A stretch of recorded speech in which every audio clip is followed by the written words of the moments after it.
just not the strongest event. So he played 1 GM, but I mean, if you look at some of these pairings, like 1800, 2000, 2100, 2000, he did play a 2300, but in general, it hasn't been playing too many strong players, but doing something similar to Eric's previous opponent I commentated on, which is the tough job of beating everyone lower rated than you. It's not that easy to do. So I think this will be a tough pairing. He's got a draw against one of the GMs. I think it was a very quick draw against Saric. But he's local, so Eric's playing all the Croatians now. But very solid. And he has the white pieces, so he can dictate the game a little bit. It's just a very, like, generally weak tournament, Mannered Monkey. I mean, the starting list, for sure there's some GMs and IMs, but, you know, as soon as I get to, like, 25th, the 25th person, we're already at sub 2200. And I think it's the sheer number of people that are in the tournament. Like, it's such a deep list, right? We're at 150 people, and I'm not even off the, like, I'm not even at the end of the list. So the tournament is just so substantial in terms of participation that you're just going to have pairings like that. It's quite literally exactly like Canadian tournaments, Mattis. Except Canadian tournaments are in, the old Hilton Doubletree, and the lads here are on the coast of Croatia, so slightly different. Personally, I am not Grell Rage. The World Rapid and Blitz is coming up, though.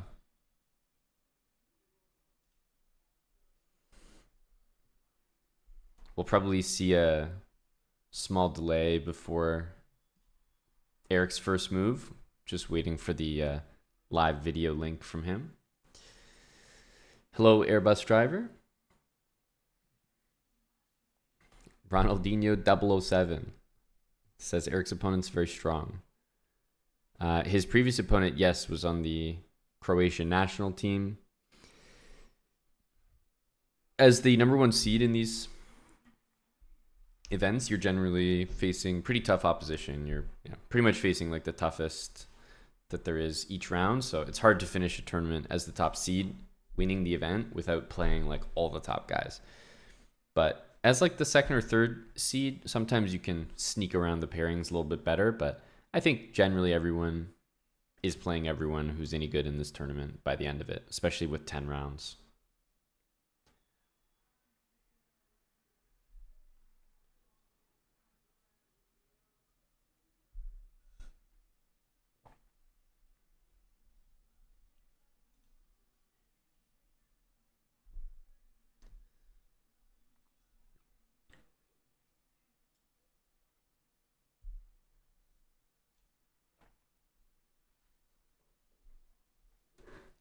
So we have one game right now, obviously, and after today's game, we have another one at 11 a.m. So today's match, tomorrow at 11 a.m. And then there's even one more game after that.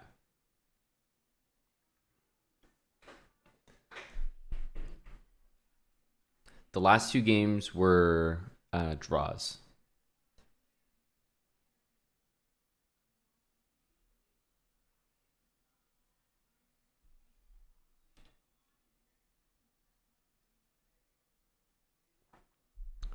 What kind of opening do you think we're going to get? We just got our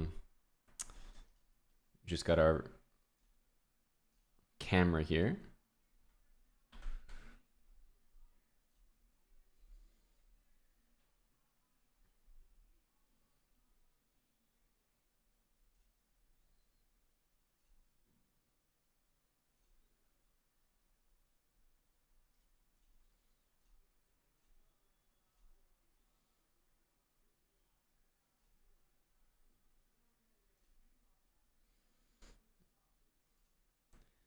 Here we go. All right. Here we are. 8-Ball JB. Support for the Chief. Thanks for the 25 months. How drained are the players right now? I'm not sure they would be in particular. It's a fairly relaxed schedule, but you're not wrong that, you know, there were 2 games today, and there's not 2 games every day, so maybe a little more drained than usual. My boy, Towie. Thanks for the 17 months. With Prime. It's well known that Eric, he plays E5 as well as C5, so clearly a debate between which of those he's going to go for. I mean, to be honest, like, I've definitely seen Eric play even more openings than that, but I don't think he's going to be bringing out the French here. And to be honest, I'm not sure how well or how confident he is with the Caro-Kann.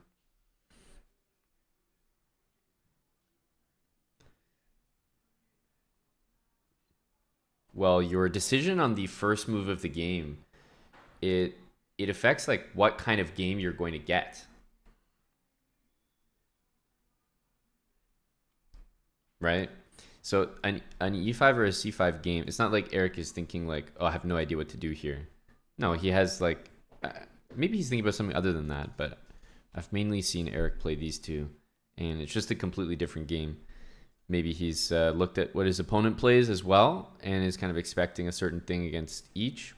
E5, okay, generally is a bit more like, let's say, even. Harder to play for win. C5 slightly more combative, but also more losing chances. And then you start thinking about psychology. Like, I think Eric played a Sicilian game earlier in the tournament.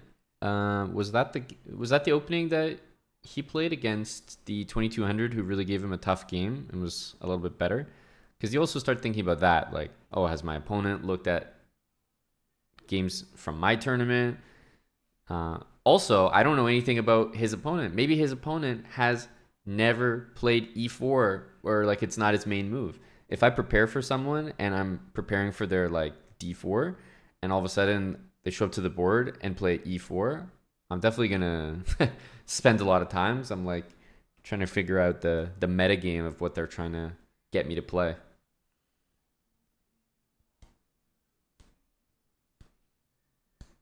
And Eric decides to go for the Sicilian.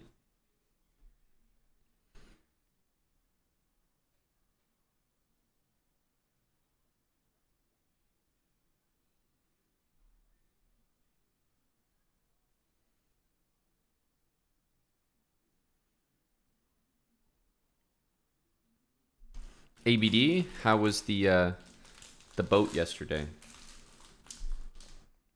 You can give us a more detailed report now that Eric's at the board. I was looking at Eric's Instagram story, if anyone else also follows the Chief on IG. It looked like a very fun day on a boat.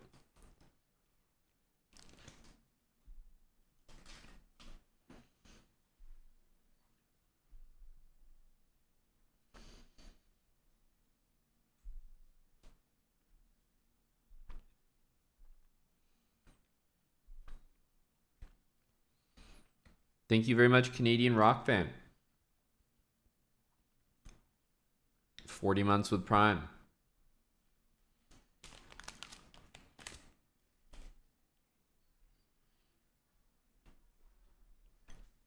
Increments 30 seconds.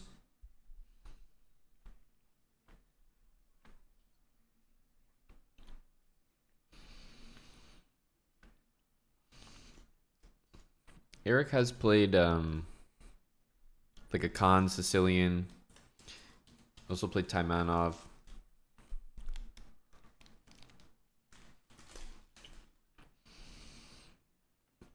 Those are definitely the ones I'm used to.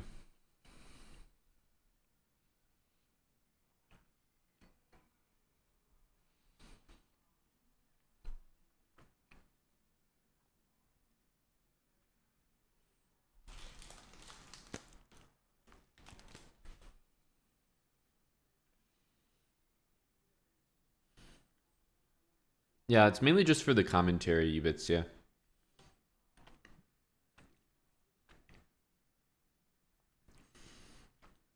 Just like commentary every morning. It's comfortable to wake up and just do it here. And it's more chill as well. Ooh, D6 from Eric. I have to say, I haven't seen this as much from him, but very cultured, very principled D6 move.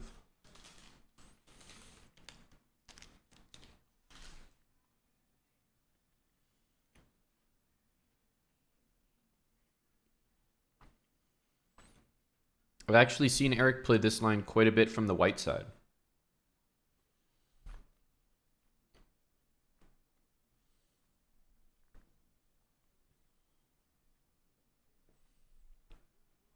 So black has a couple ways to respond. Usually knight c6 is not played. It just doesn't make a lot of sense.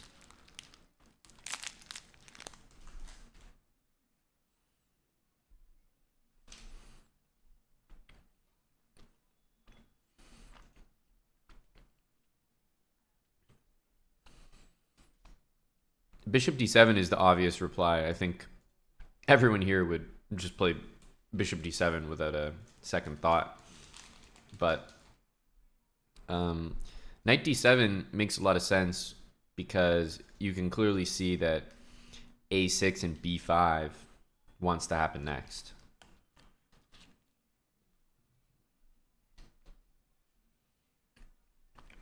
Good morning, Tim.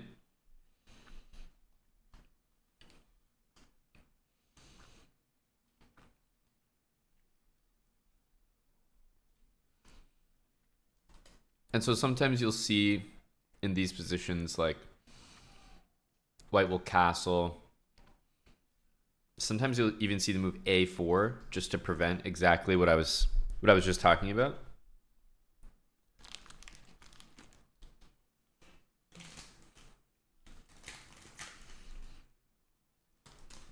Hello to the Iceberger. The Iceberger was providing our early coverage of Eric's round that concluded not too long ago, which ended up as a draw. Just switching shifts here.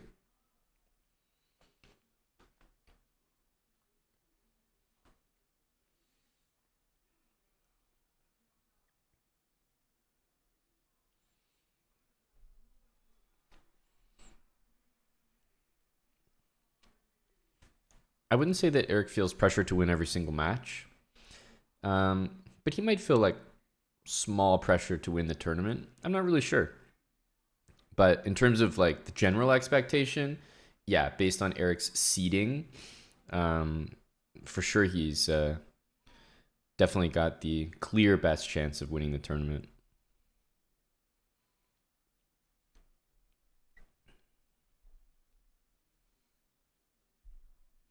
And especially after a great start as well. He's got 6 points now, but he was 5 out of 5, made a couple draws. I think some people were asking me, like, you know, oh, what's an expectation for a win? Like, what points are needed to win an event? Generally, in a 9-round tournament, like a strong one, I would say 7.5. If you're winning a tournament in 9 rounds with less than 7 points, it's probably a super strong tournament, like a round robin or a closed invitational or something. But usually 7.5, I would say. And if you're scoring 8, 8.5, or 9 in a 9-round tournament, that's a phenomenal performance, pretty much no matter who's competing in it. But for this tournament, it's actually 10-round event. So I was suspecting that 8 points would be the 8 points would be the target score. So he's at 6 right now, and there's 3 games left. So it would stand to reason that he could, you know, lose 1 game, win 2 games. He could win 1 game, draw 2 games. Of course, the goal is always to win all 3, but I think a pretty fair goal or expectation is to aim for 8 points in a 10 round tournament when Eric's playing like he is and seeded the way he is as well.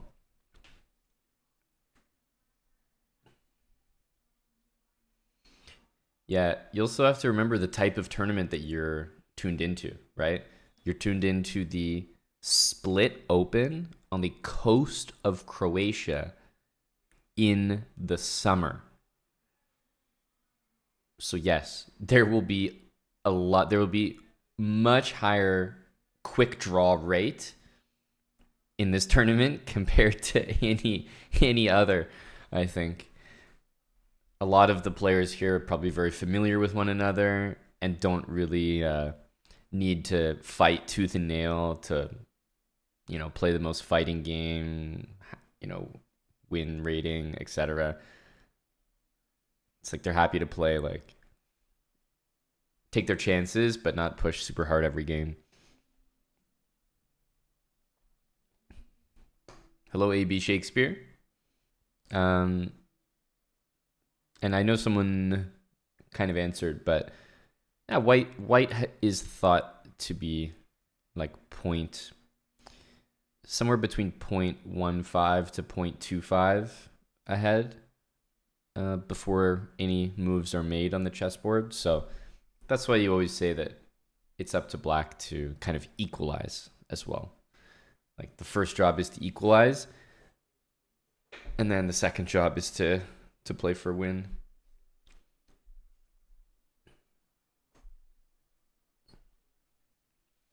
Okay, so white's just played d4. As I said, I actually haven't seen Eric play this too much, which could be just me not knowing that this is a regular weapon of his, but no, I've seen him play e6 Sicilians a little bit more, but he can definitely play this one.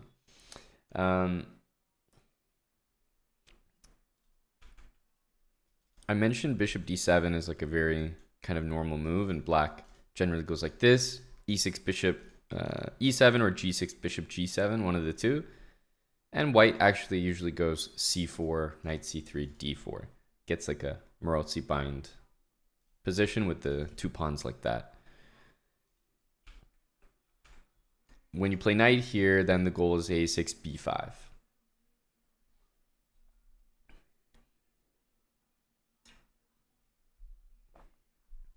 And if the bishop takes, you're a little bit happier to just take back with, let's say, your bishop and just have the bishop pair. So d4 is interesting because it makes quite a lot of sense, but I feel like because I mentioned Eric has played this line with white, I feel like when I've seen Eric play it, he tends to play with castling, and I've seen quite a few positions where Eric plays like bishop d3 and maybe brings the bishop back to f1 after, or c3 bishop c2, because there are some cases, if black plays knight here, you're playing rook e1 and you're bringing the bishop all the way back to f1, and then maybe c3 d4 later.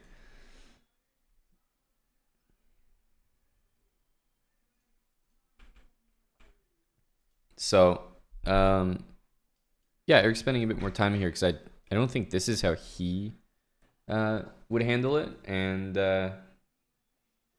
maybe he was spending time because it was a draw offer. I think that's why.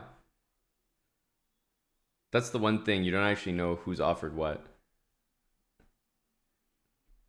Draw offered and accepted. Offered and accepted. And I think by the move, I'm actually thinking this means Eric offered it. Because, well, that's definitely what it means. You wouldn't have an extra move otherwise.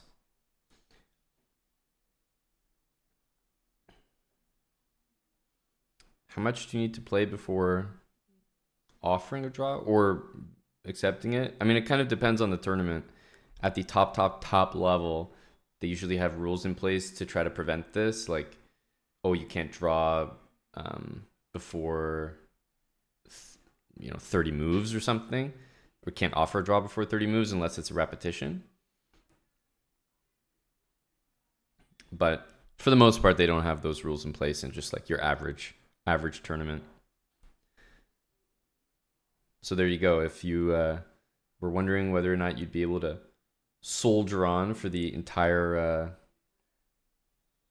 game, you made it. You made it all the way to the end. Congratulations. And what did I finish saying as we were getting into this game? I was saying that you have to understand, this is a tournament in Croatia in the summer. People are not looking to travel to Croatia and play like 7-hour games. It's just not how people want to live their life. So for that reason, I definitely am not surprised by the slightly more common draw rate. Like, for example, I'm actually not sure how this looks like it was a regular game, but you'll often see GMs, especially older GMs, just like happy to make like a quicker draw, right? Like this game right here that these guys played was very drawish since the start, and it just, it was just always going to be a draw.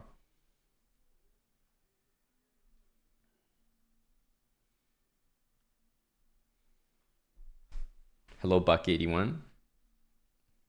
I think so, Ronaldinho. But okay, ERIC also has the black pieces. To me, the most logical course of action that you would expect, like the meta to finish the tournament, especially when you look at this, right? So do you see what I mean? What's the incentive for ERIC to sit there and play like super hard when there's so many guys making draws on other boards? Like they're just showing up and making draws. So it's like he's most likely still going to remain leading the tournament. But okay, most important thing is in round 9, he'll have the white pieces most likely. And then you probably need to play for a win with the white pieces. And let's say he wins that game and then draws the final 10th round. Then that will put him at my projected 8 points,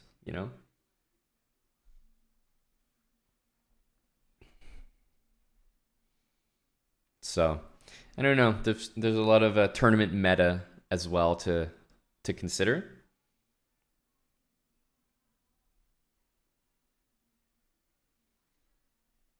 But harder to play with the black pieces. Also, just harder to fight when your opponent's a strong player and kind of wants a draw. You're like, okay, well, not really much to do.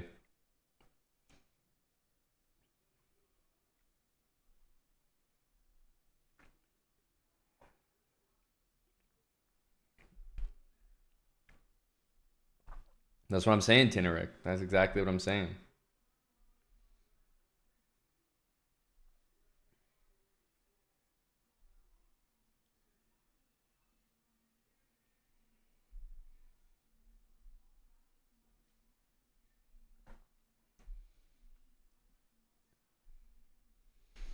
And no, I don't think it's possible to watch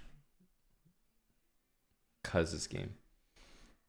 Where is Skinny Cuz? Here he is. He's got 3 points. It's pretty good. 2 draws, 2 wins. Beat some 1750s. Drew 1819s. Not bad, not bad.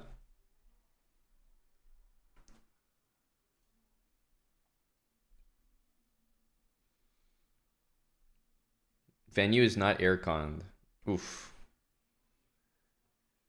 Oof.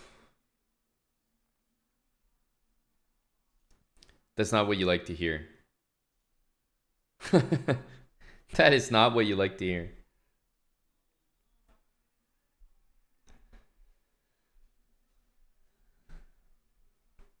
So the next round is tomorrow morning, also at 11 a.m. So there's only 2 more rounds in the tournament. Tomorrow at 11 a.m. on Twitch. So right here, same time tomorrow. And then after that, the round is going to be super early in the morning on Sunday, at least in Eastern time, 4 a.m. Eastern, which is the same. If anyone watched Eric's earlier match, which we were covering on our Kick channel today, then it was the same time as that. So only 2 more rounds left. I will only be covering one of them, which is the round tomorrow at 11 a.m. So I hope to see everyone back for that one. Eric will have the white pieces, most likely, like almost for sure. And I think it's not like he needs to win that game, but I think he'll definitely be looking to play for something. I think if Eric draws out the rest of the tournament, like draw, then I mean he'll only end with 7.5 points. Probably not enough for like someone might leapfrog him there in the standings. So I would say one more win is needed to secure a very comfortable place in the tournament, or at least one that he would want.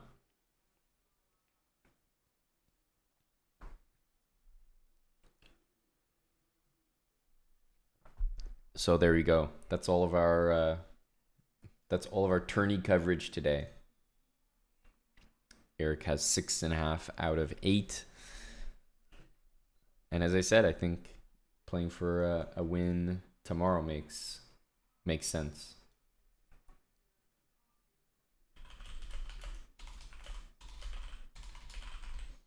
Also, there's a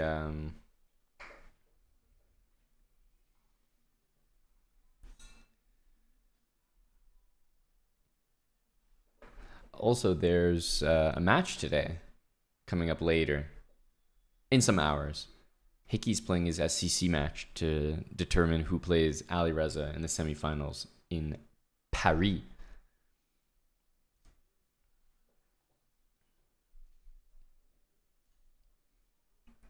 And look at this. Draw. Draws from all the lads.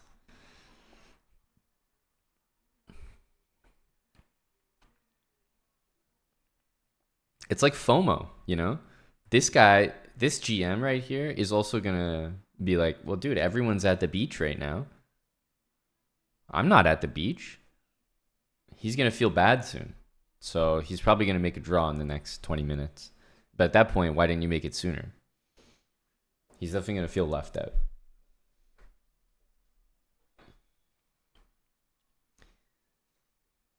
Thanks to Funk and Ira for the 3 months with Prime.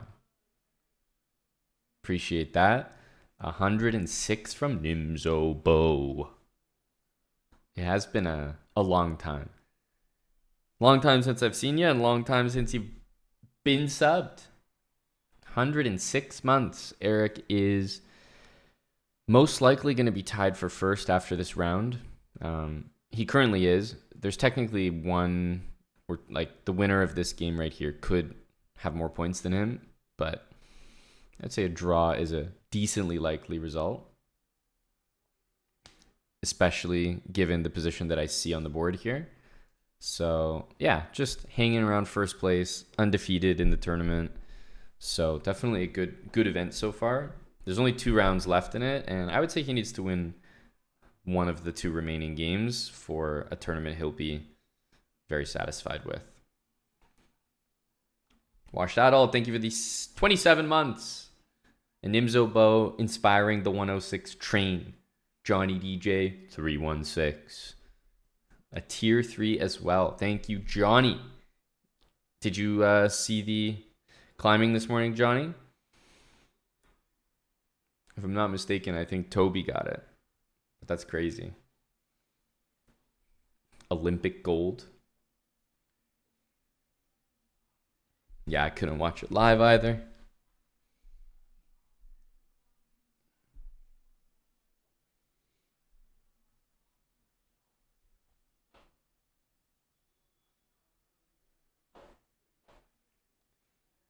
I'm not sure, Dre, but generally I would say no.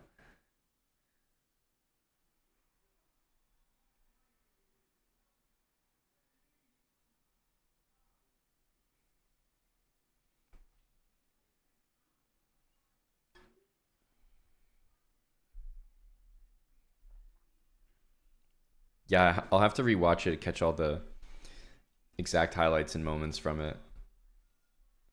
But I just checked the brief report. I didn't realize someone maybe missed out on a goal that blatantly. Oops.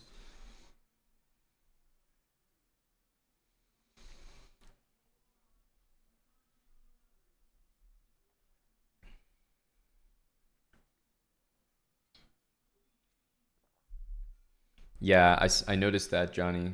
But okay, it's not only is it normal in general, but Yanya just makes the routes look so easy, and she's at such a different level that like if they set for her, no one else is gonna be able to do them, and if they don't set for her, then she'll just crush them. So it's just a cheat code. Hello, Himothy.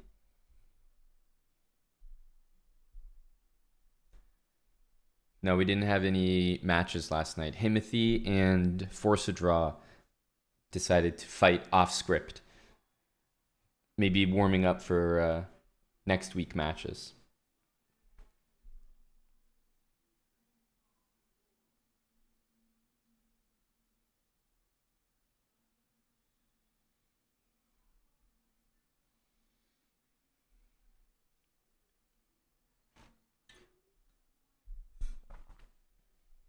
Hamid, it's 11:30 a.m. here.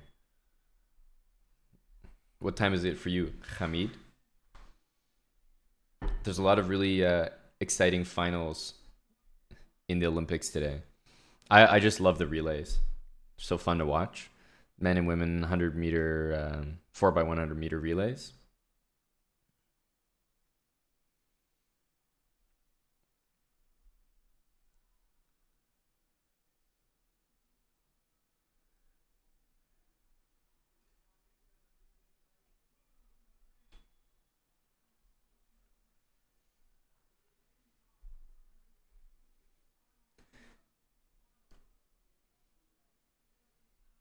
I have explained it. Yeah, it's Trey. Unfortunately, I don't really feel like talking about it all again because, well, there was no chess to talk about. So all I've talked about is, the draw, why you would take it, why it's more likely in this tournament. So I've probably already gone over it like 5 times. It's just nothing else to talk about.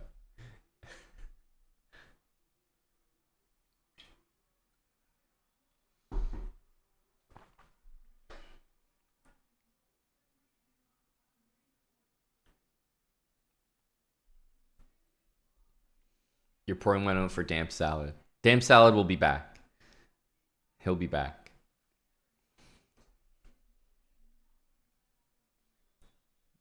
Have no fear. We're going to play a few warm up games, but don't worry, AB. Eric was just considerate of our marbles initiative. Which honestly, you have to respect him for. Are you talking about in the Olympics, Mia?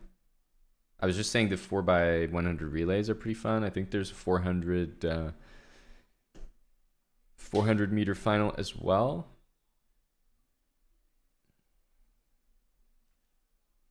But a lot of like pretty cool athletics. Tomorrow, the volleyball finals. B3. So we'll do the same thing.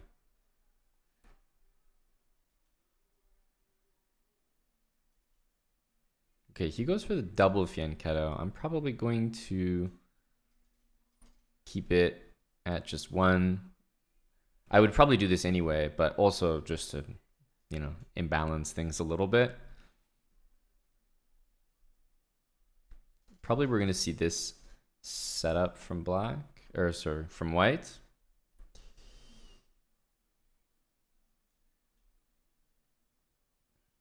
Okay, interesting.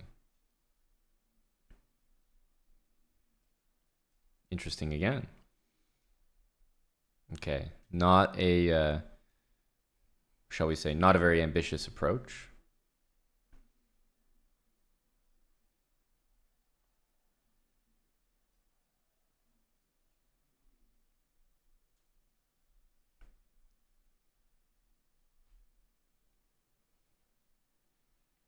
Okay, I think we'll start with a6 here. I think this worked out pretty nicely for us. Okay, the knight's pinned, so at some point he might need to spend time on king back. But I'm used to white kind of going e3, queen f3 here as an answer to this and trading, which is actually a pretty good way to play.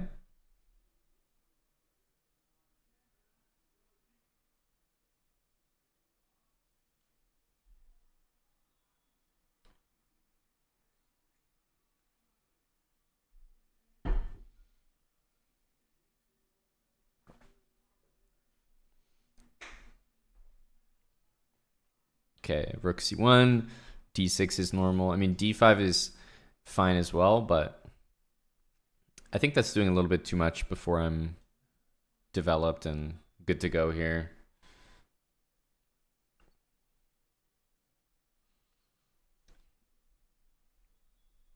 Hello to Dark Bone. Okay, and there's the move king back to g1. Honestly, this b5 move is probably quite decent here, but I think we can continue to build things up with knight d7. So if pawn here, queen d3 takes and like d5. I'm just worried that I'm opening the position before I'm ready to go. Like I want this here. I want my rooks developed. If I play this, I'm thinking like queen d3.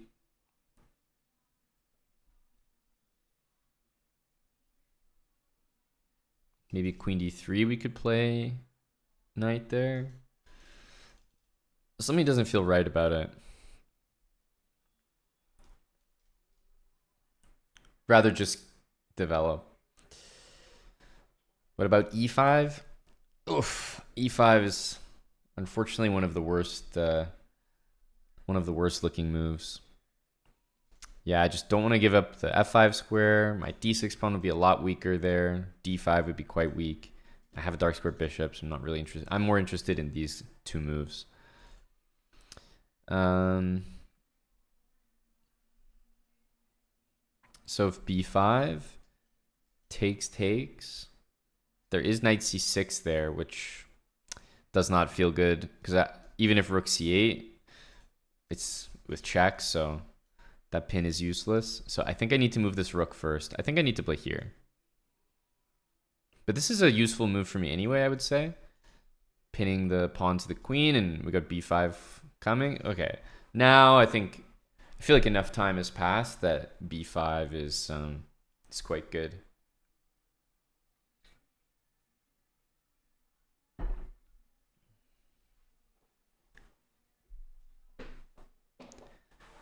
b5 is basically the principal idea in this line, so I think we just have to go for that.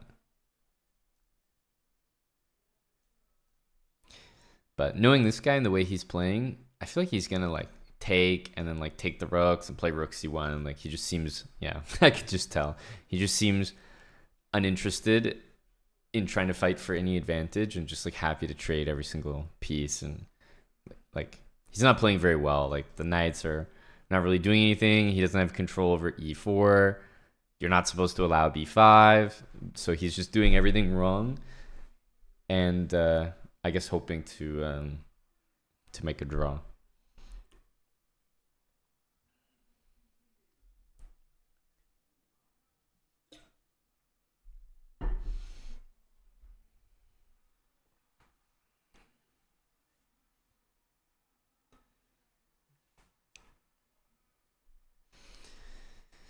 Untitled and playing a GM. Obvious that he plays for a draw. That's not that wouldn't be my opinion, but I know that it is some people's opinion. Okay, rook c1. So yeah, playing knight c5 I don't think does that much for me, but it does keep pieces on the board, which could be nice.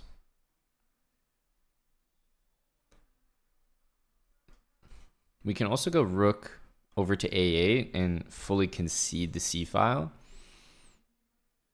which might not be as bad as it looks.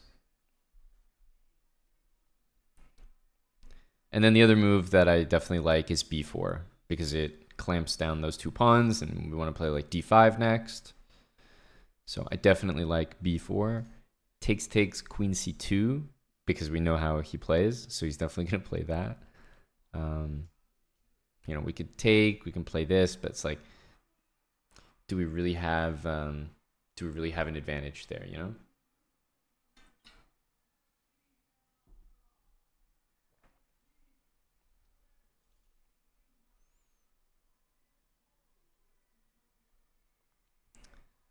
The move that I'm looking at the most is this a3 d5.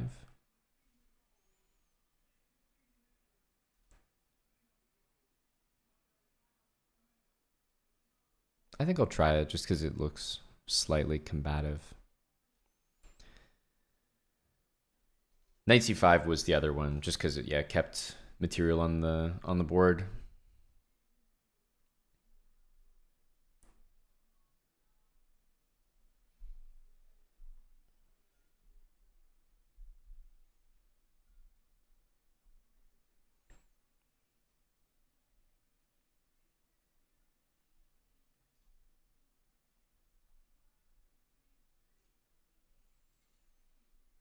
So this move we want to do, d5 we definitely want to do as well. Bishop f8 can be useful just to get out of knight c6.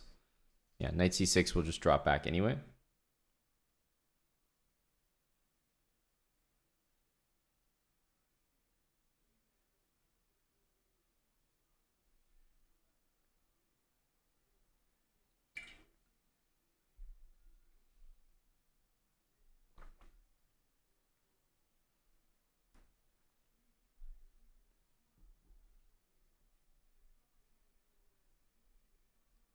Okay, so a3, we definitely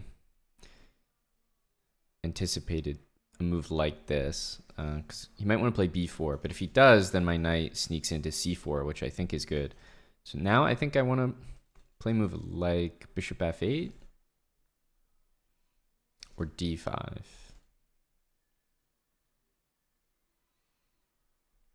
It's always like, you know, when you play a move like rook a8, so annoying because you're like, I'm conceding a lot doing this, but we're like trying to play for some kind of advantage. Not like play for advantage like I have one, but I mean trying to take a worse position, but to keep the game going.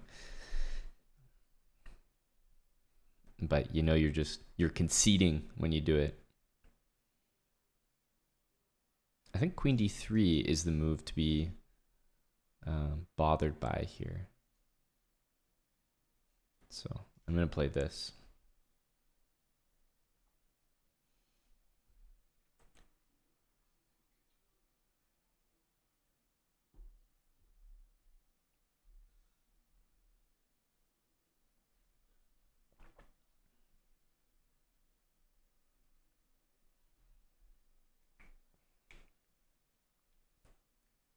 Thanks, Bra96 for the 25 months.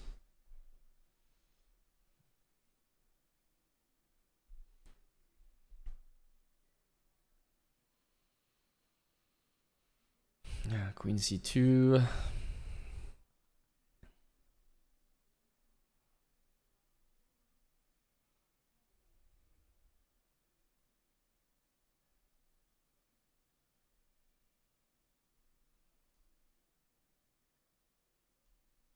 At some point, we need to play a move like this, so I'm just going to do it now.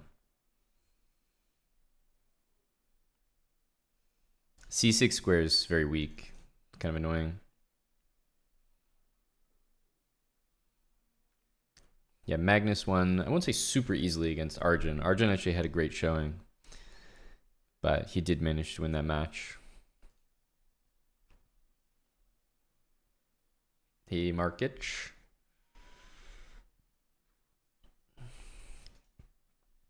Okay. I guess it's time for knight here.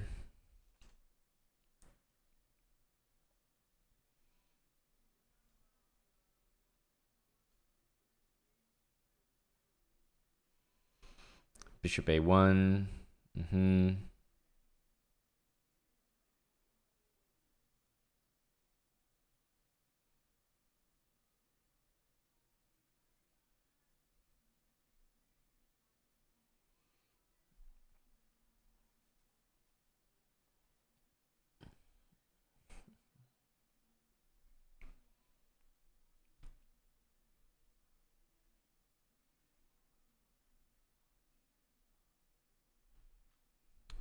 d5, queen d3.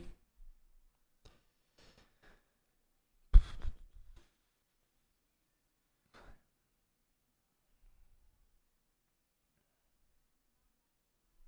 think I'm just going to play this.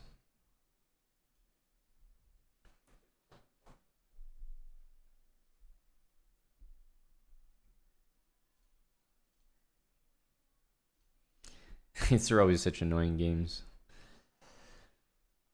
You know your opponent's just not playing very well and kind of hoping to make a draw or flag, and you really just can't help but play into one of those scenarios.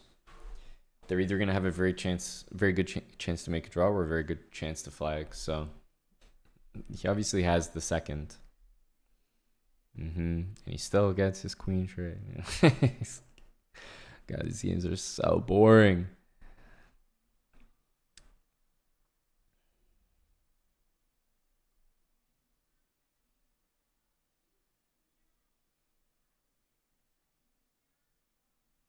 Probably just take it. He can't really attack the B pawn further.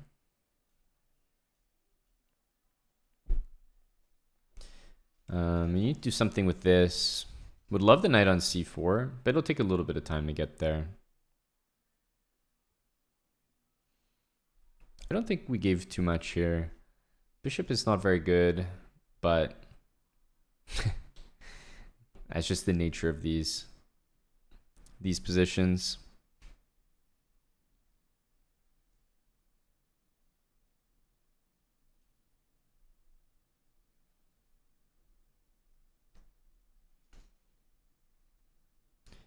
I like maybe d5, knight d6, knight c4.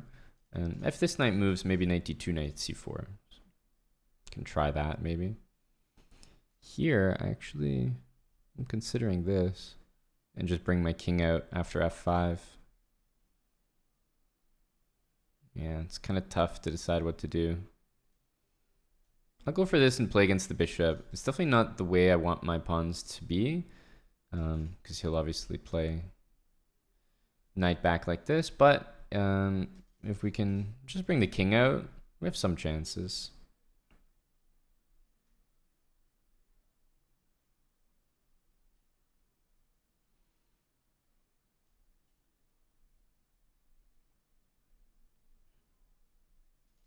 Bishop here and bring the king. It ain't gonna be pretty.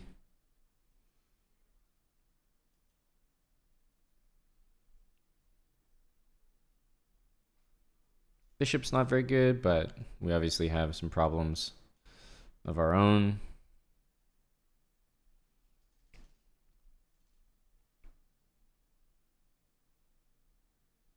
Knight c6, but we're dealing with it decently.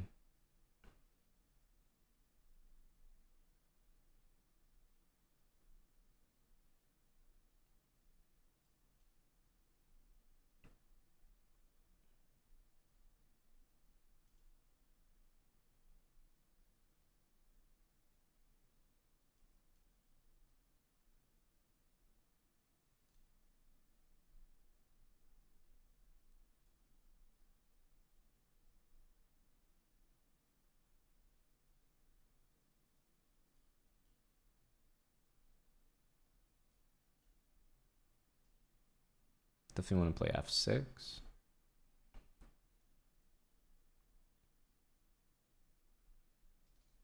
I think we'll play h4 as well.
Kind of like would love to see knight trade, like knight c3, for example.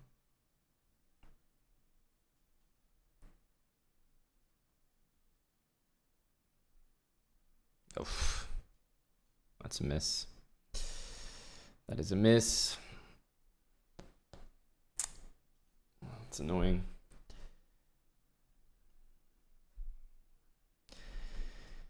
Well, we are lost now, obviously.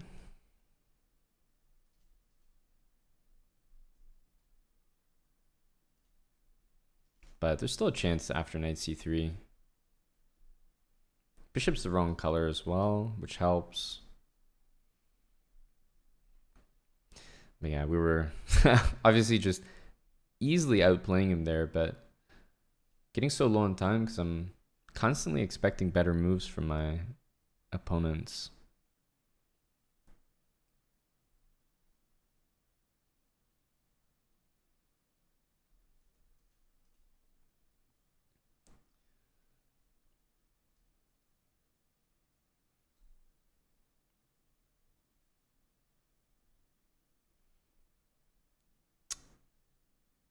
The sad part is, even though I can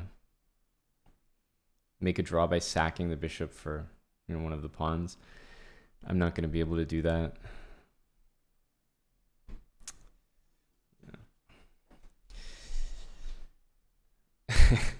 It's just annoying. The game is obviously an easy draw here, and I'm also like, okay, playing for a small win here. Not really. But these games are just so frustrating. These guys just sit here and play like very bad moves, look to trade pieces. Ugh, it's so annoying. There's nothing like it. It's like white is doing everything so clinically wrong, like not controlling the e4 square. If you're gonna move the king, then you just move it. You don't bring a piece and then move the king. Oh man. I hate playing against people like this. Queen c2. I mean, he's allowing me the #1 break in the position. Just everything. And then he's just motoring the pieces off the board. Trade, trade, trade, trade, trade.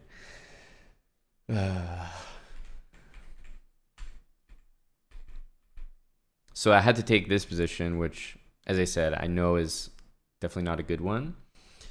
But even here, he's playing like, hasn't played a good move all game. I mean, he's moving a bunch of pieces, but he's not really doing anything. And we just get this position effortlessly. It's so weird to think about. Like, don't need to spend that much time on the clock, but I'm constantly expecting that my opponents are going to play better moves than they do. So I'm sitting here like, I don't know.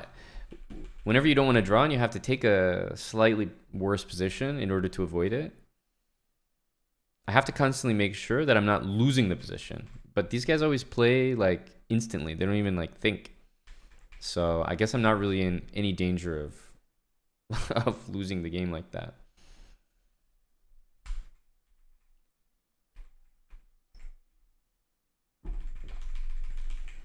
But it's like, yeah, sitting there and just trading every piece is so brain dead. Definitely a style that like almost the best thing to do against people like that is just trade with them, make a draw, and go to the next game. To be fair, I think that's I think that's the best strategy. And okay, sometimes you might actually end up winning some of those games. I don't know, on time, or maybe eventually there'll be one mistake or something.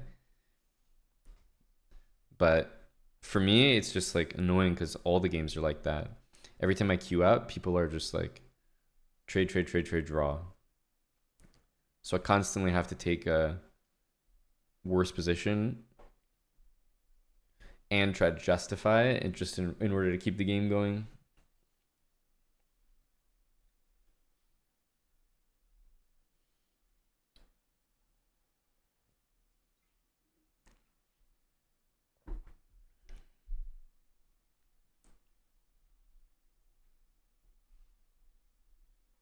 Hey, Gory.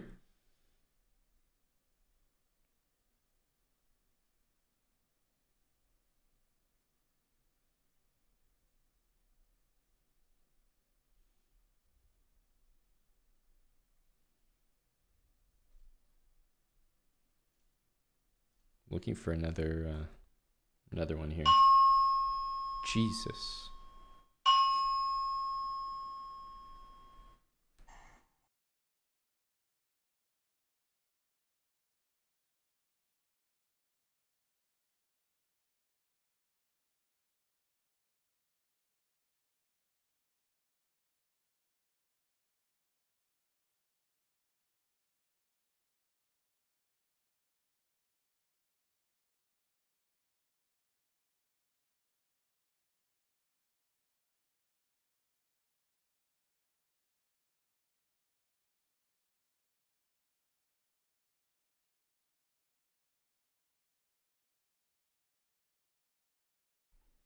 That's definitely going to pop on again. Holy smokes. That's the one thing about living in a condo. Guaranteed to have this is, federal mandate to blast my ears every month.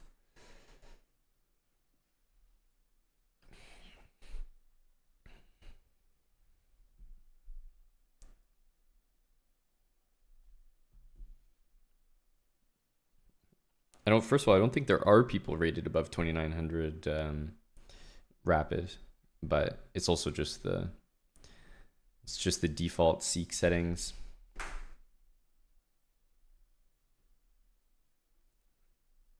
I know that sound's gonna pop back on.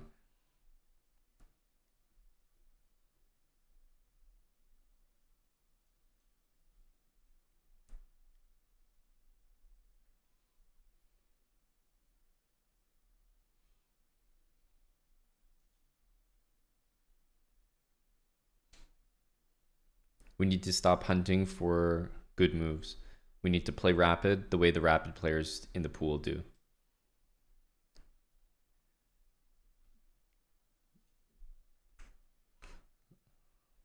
I need to become one of them.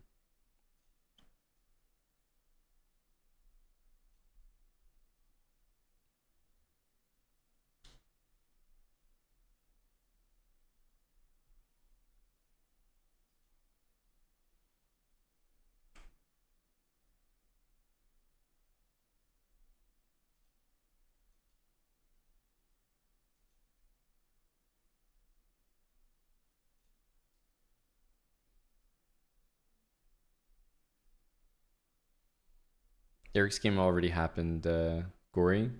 It already ended. And I think Hickey's match is at 3 p.m.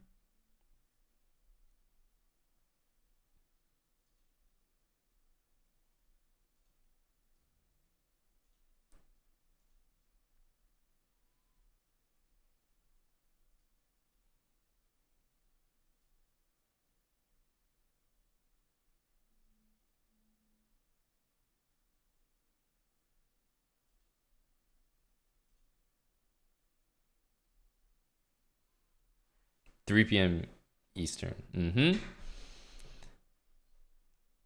Beaster Fry, thanks for the year with Prime.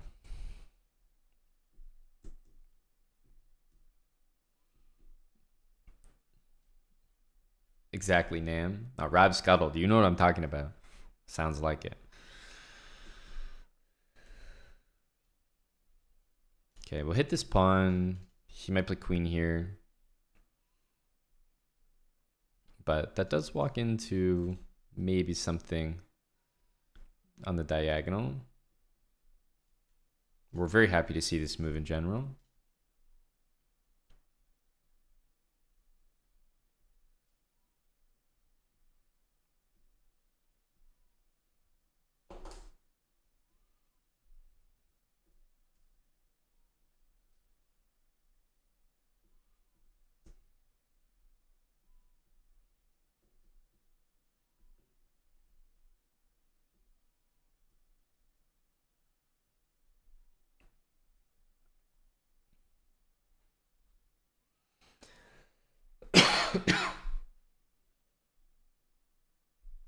Queen b4, bishop f8, knight a4, rook b8, question mark. Knight a4 looks like a very strong move here.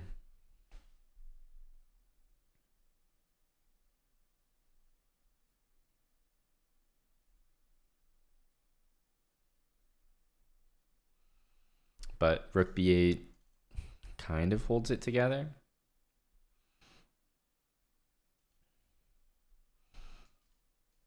Rook b8 takes, bishop a8, or bishop c6, doesn't matter. We have rook takes a6, probably works. We'll say that it does.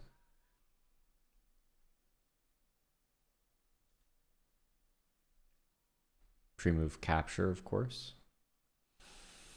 Windar 2001, thanks for the 25 months with Prime.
At the risk of subjecting you to more alarms, I'm back.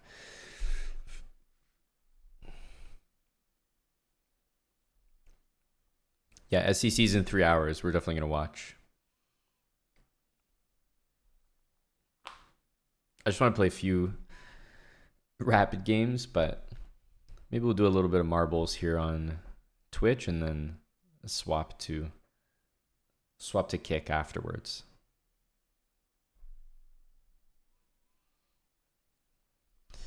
Okay, we can play this bishop move, but to be honest, winning this pawn isn't actually that important. So I think what I might do is this. I really don't want the pawn to take, and for the moment my knight is pinned to my knight, so I'd rather do this. Knight takes, bishop takes, just bishop c4, and there has to be more trades happening there, which I think is what we want.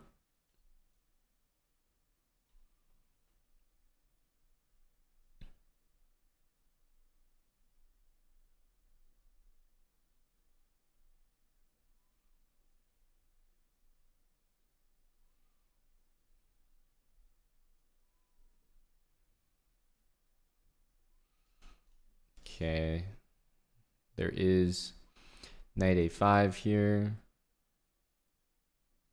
Still doesn't work though. Don't need to give knight b4 with tempo.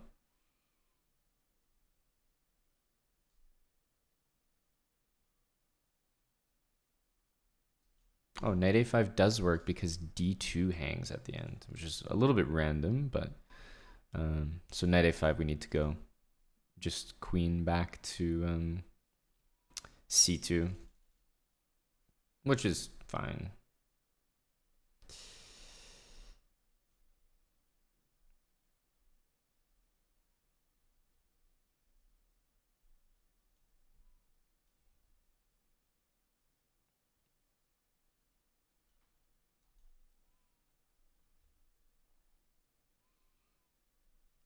Definitely a little, makes the game slightly harder than it needs to be. Take the bishop, I lose my rook, so obviously that's why I didn't do that.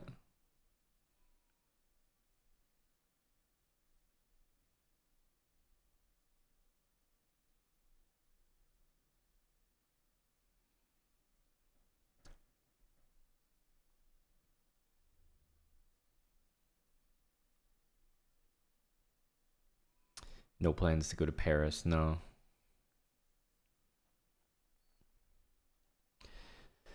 Not for me. This bishop is going to go here. I guess we don't really care about that, but it does look kind of annoying.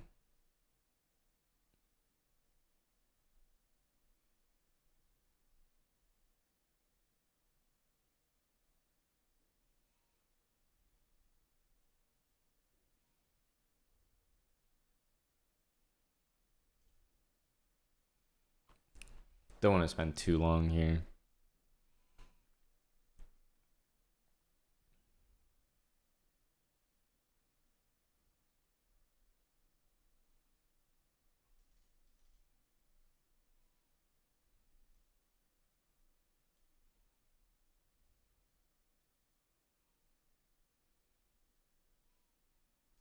Knight d7 is not possible, but I was going to do something like this.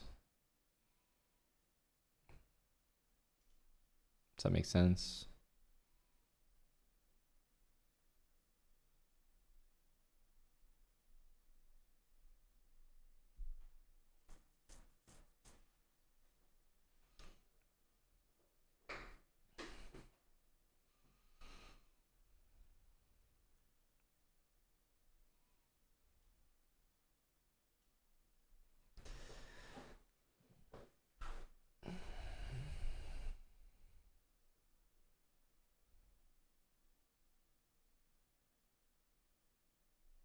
I thought rook a8, there might have been this.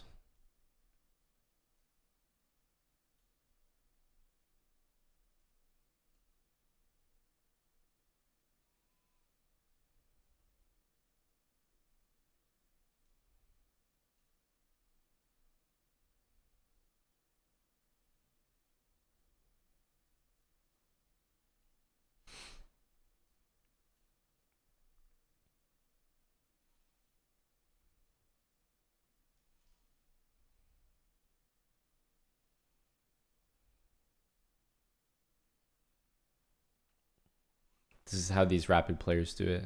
They just move quick no matter what.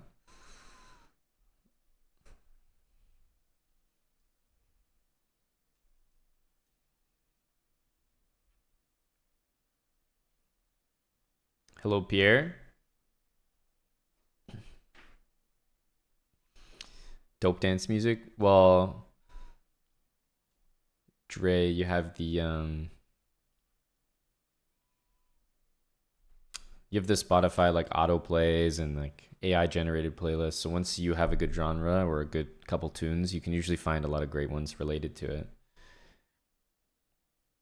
See you, Nimzobo. Eric's playing again at 11 a.m. tomorrow on Twitch, so maybe that'll be the one. See you soon, Nimzobo. Pierre, thank you for the 20 subs on Twitch here. Go, Pierre.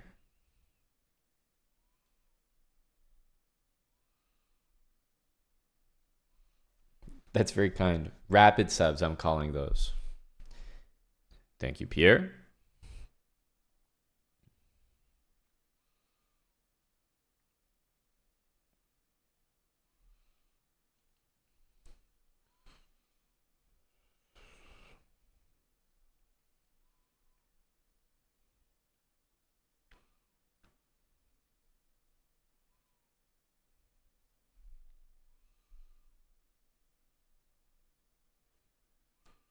Let's go here to stop queen a1. Just seems like it could be useful. g5 would just go there. And his queen is stuck defending that pawn as well.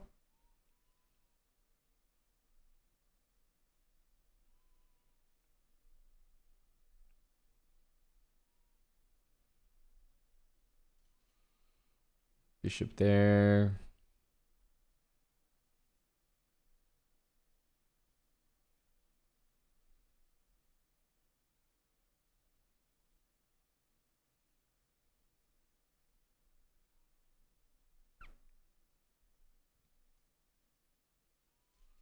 I guess here there's bishop e6. It's not that simple.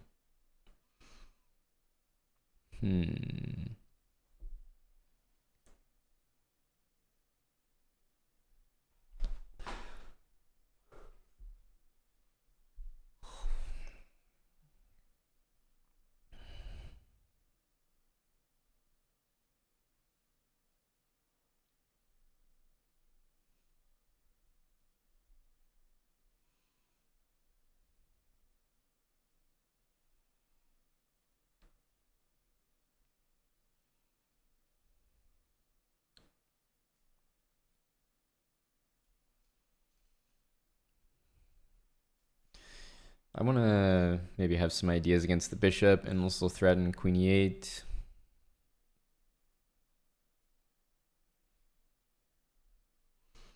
Okay.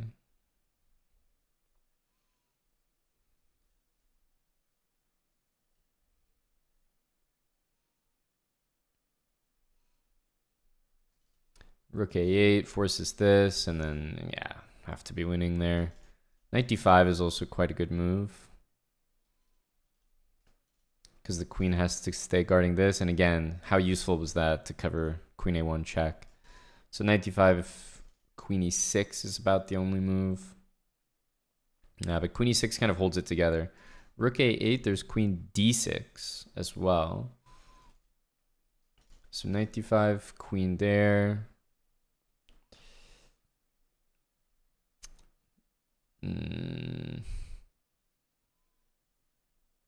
97, king up. Yeah, 97 is actually good because king up. Can we take? Maybe not actually.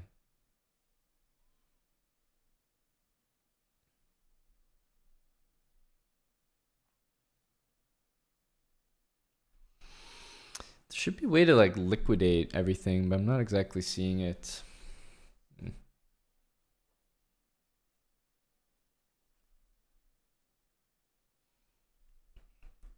It's kind of annoying.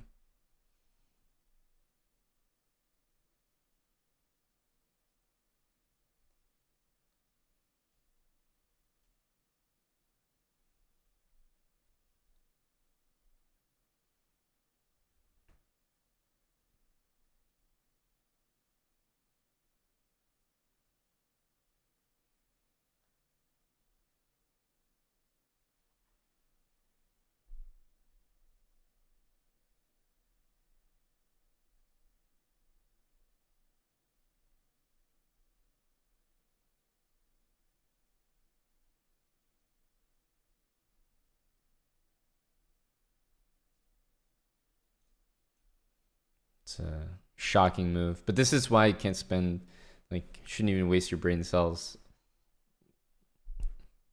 on these rapid games.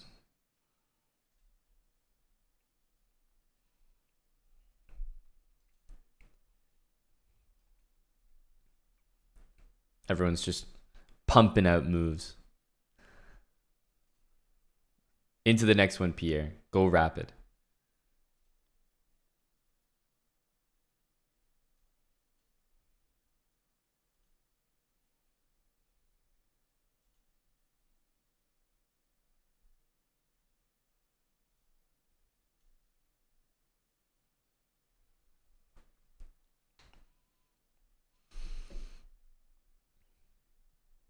Yeah, definitely shocking to hang checkmate like that, but it's just another reminder.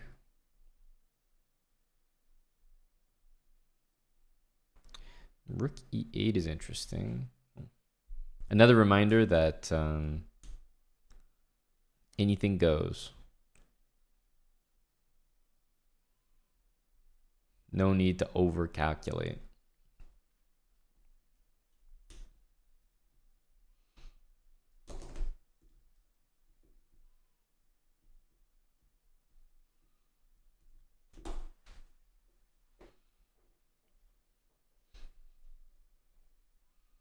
Who's the best rapid player in the world? Well, you just go to chess.com and check the rapid ratings. You'll be able to find out there.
At some point c4 will be good, I think.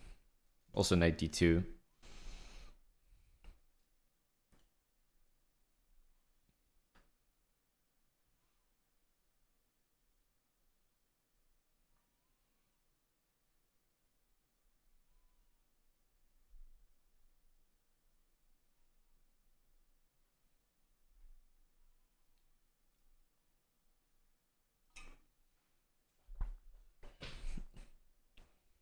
Plebs have had enough yard time.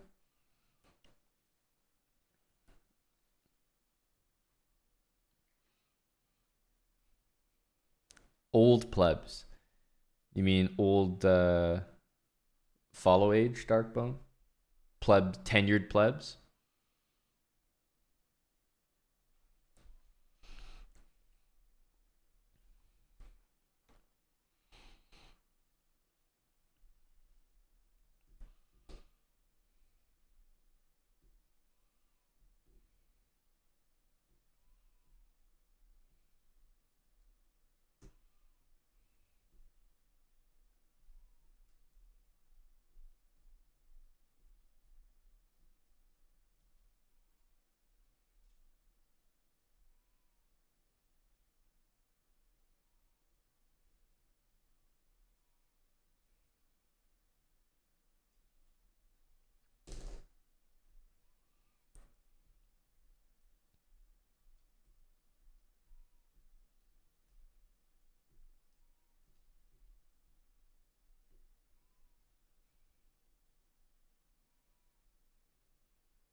This allows the knight into d6, so not sure how good that will be. Thank you for the gifted sub, Boner Pull. Continuing the rapid here for the energetic tenured plebs and Pierre Abelard. Very nice, AG. What is it? Share with the class. 2133. Ah, yes, 2133. Kind of like turning 46 years old.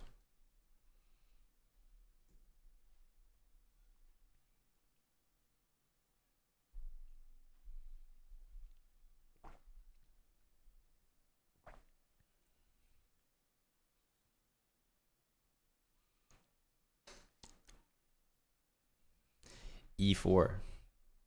That's an energetic reply.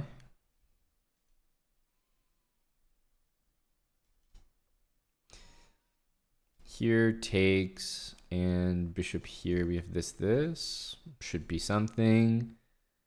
Only other move would be this, but then I imagine we're going to see like knight f6. Now let's just do this, get it over with. We can also take with the rook, bishop b2, queen b1, and then try to take the e-pawn. So I feel like there's a number of ways to handle this. I don't know. This looks simple though.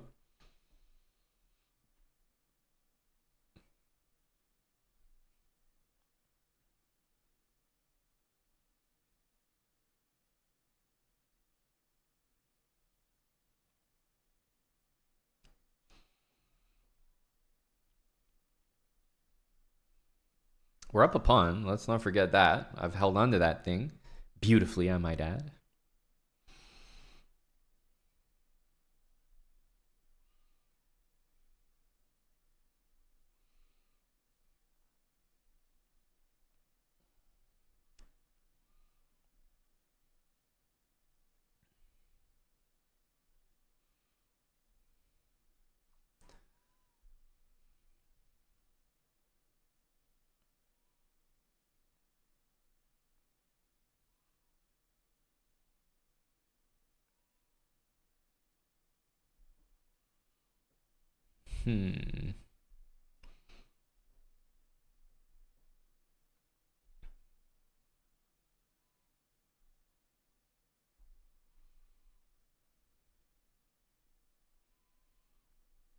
Take on e5, bishop d5.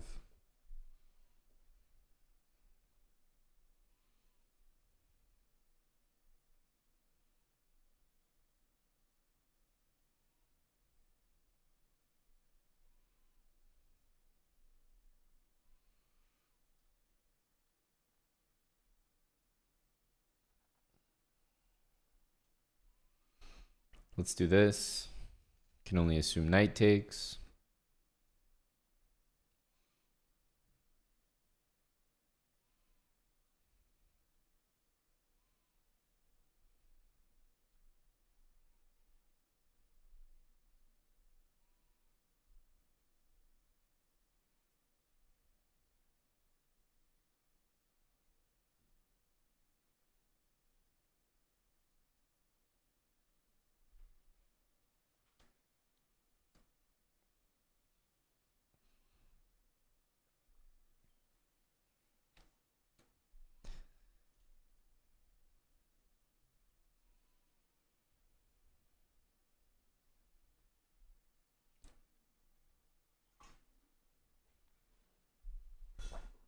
Knight d3, bishop b7. Hopefully does something. I feel like if I get to take e4, then it's all over.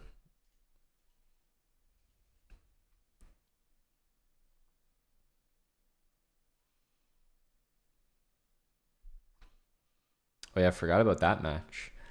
Anish and Hans. Yak Tender, thanks for the 15 months with Prime and Irish Chesticles. You made it. 69 months from Irish Chesticles.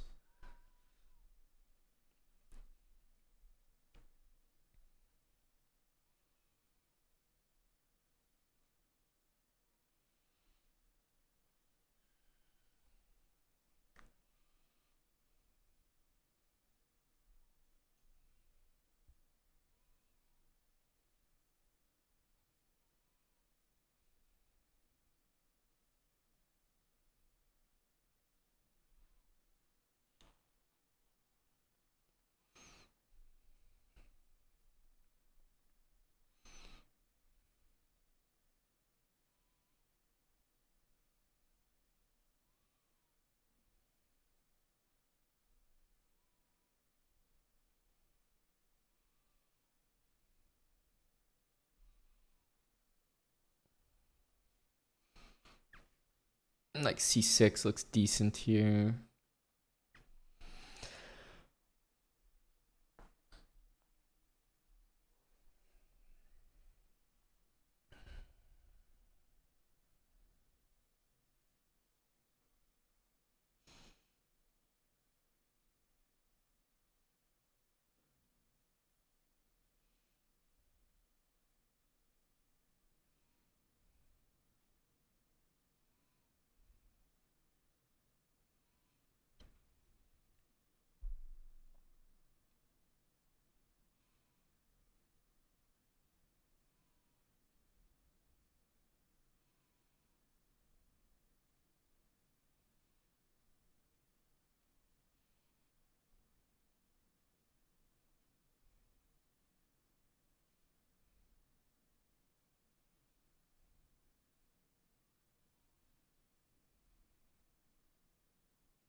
I'm surprised by that move.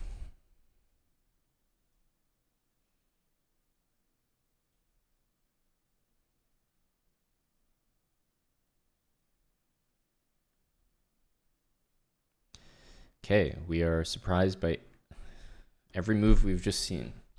Why didn't black play knight takes c1, I wonder? Hey, Bam DZ, thanks for the 53. Hello to Commuter Bam. Tier 353. Okay, it has to be this.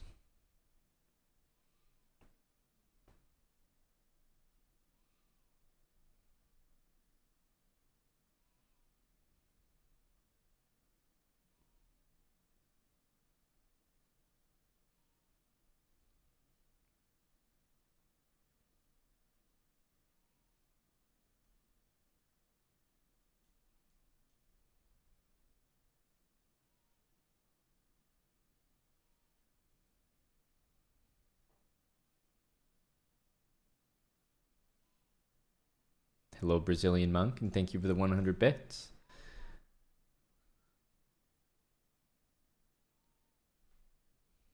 What up, bro? I'm doing good. Eric had a quick draw this morning. I'll be commentating tomorrow at 11 a.m. for what should be a pretty important game.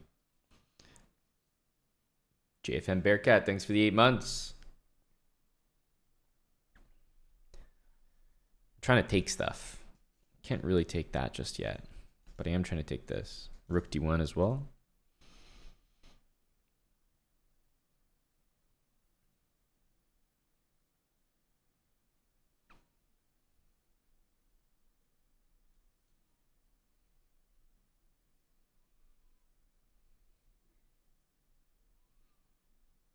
Okay, he wants to plant the bishop there.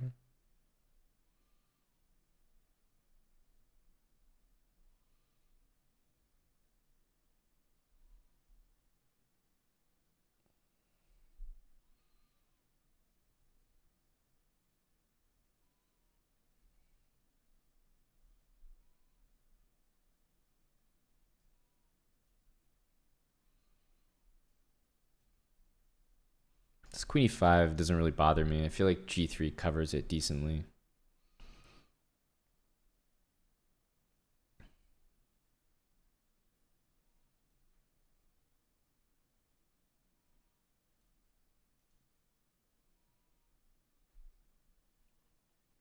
Could have been smarter about that, because we just allowed this to happen, but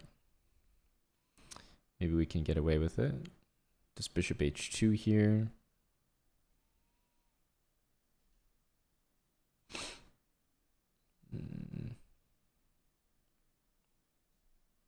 Let's just go here.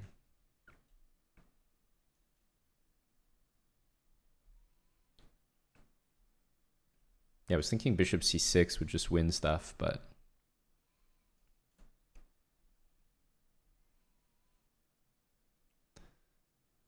not quite.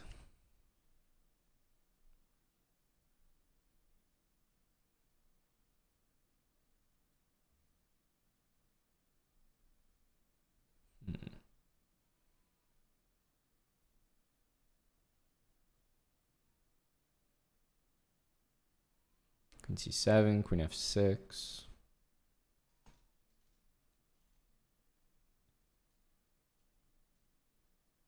Just go here. I need my king here to guard this f pawn.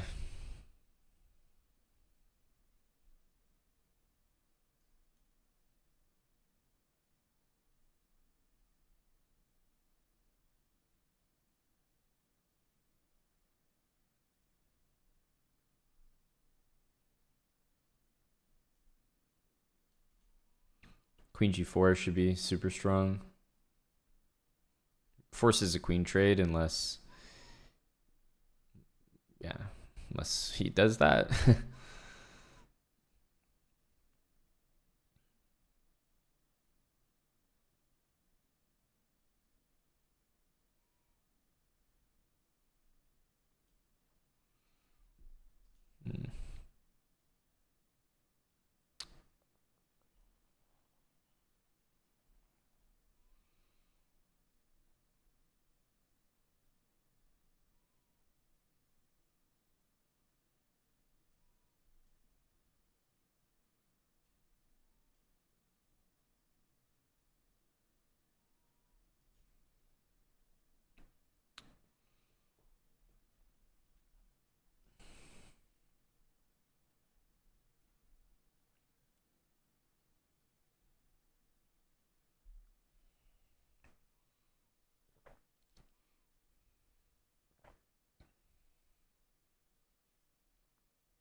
I don't like that move from him.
GG.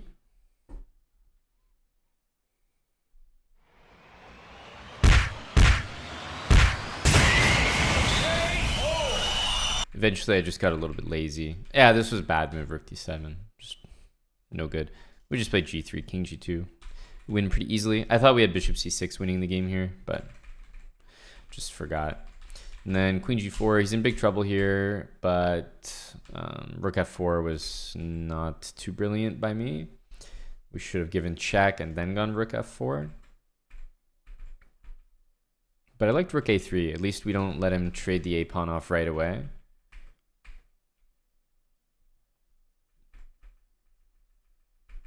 And yeah, it's not necessarily that we're winning here, but his king's cut off, and we have a very easy plan of like just pushing everything up the board. So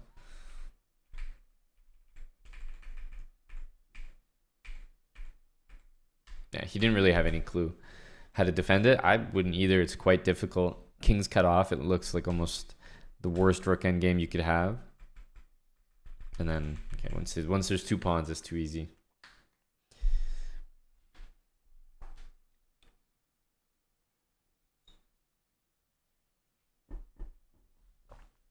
It was a good game though.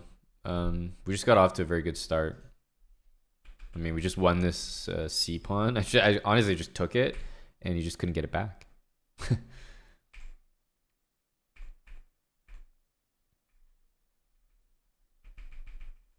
Yeah, as soon as we played like C4, I knew we had a good position because our knight's coming into D6 here.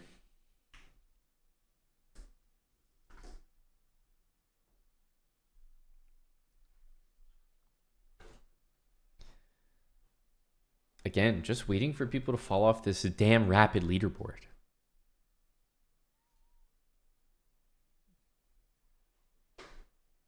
It's never going to happen, apparently. If it doesn't happen in the next like week, then we know we're cooked. Because that means like every single person here played a rapid game in that July tournament. No, the goal was top 50.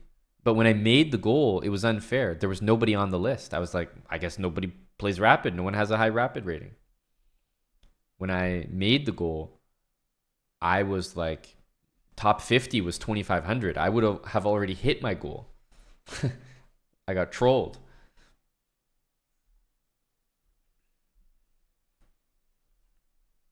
And then everyone just populated on the list.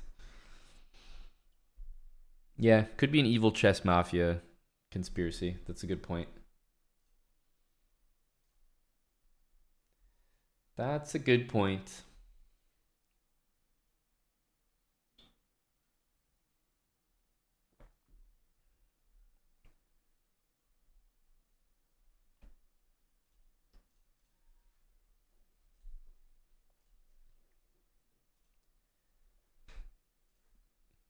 Okay, it's time for our what could be low energy, depending on you, marbles.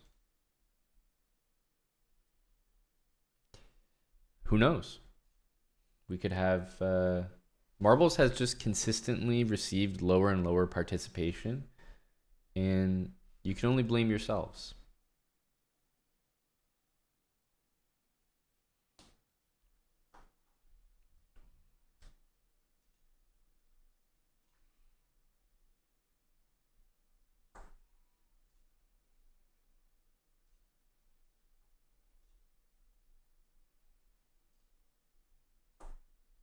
Let's go.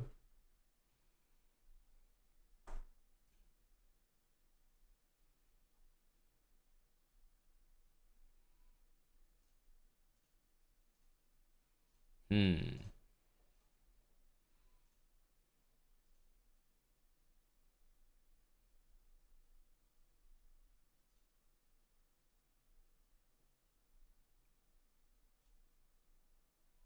Here we go.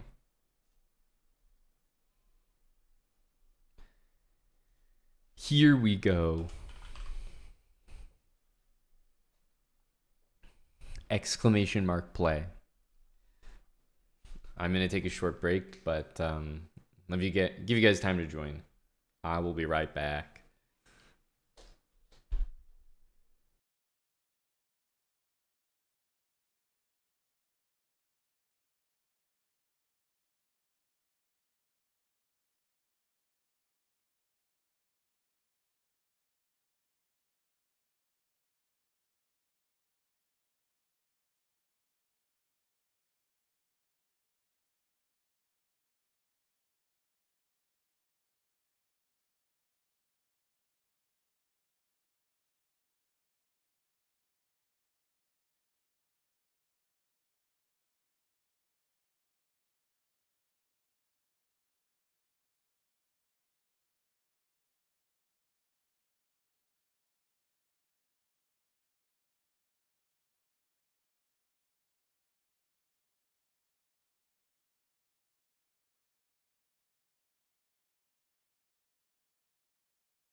All right. Hello, hello.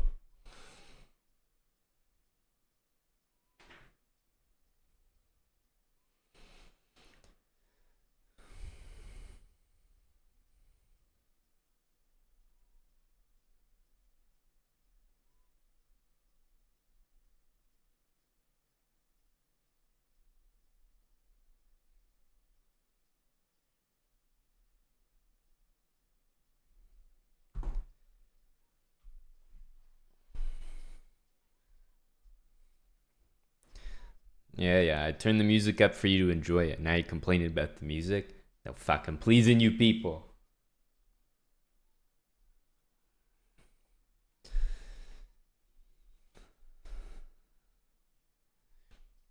Exclamation mark play. Thank you. There's a few gifteds here. AG, Bonerpole, AG. Looks like a little competition here.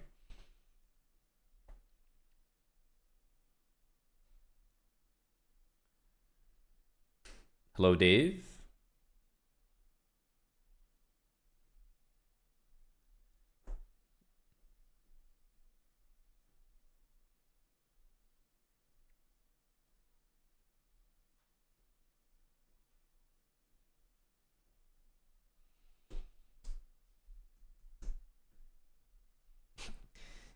Exclamation mark play equals gifted sub. Oh, okay. I see. I see the motivation. How many people in the race? 55. Disappointing, no? Dave is in. Voodoo's Nook 4. Thank you for the 5 months with Prime. 69 would be a good number of participants, but you know, at least we have over 50.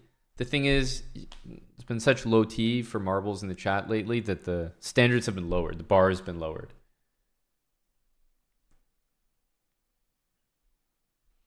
That's what I'm saying, AG. You know, what happened? Whatever happened.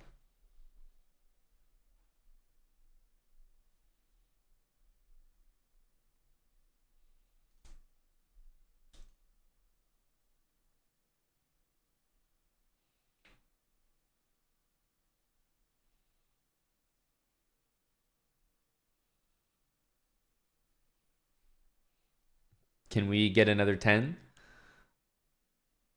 We're at 60 now. We can make 69 happen, surely.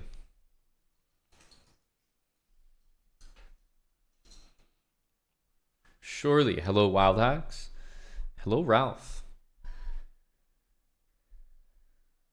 Thoughts on the climbing results, Ralph? Press start. Not yet. There's got to be 8 people out there.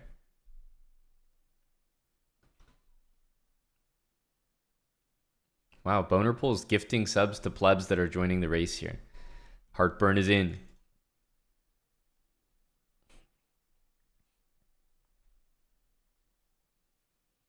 Just got to be 5 to 10 people out there that can type exclamation mark play.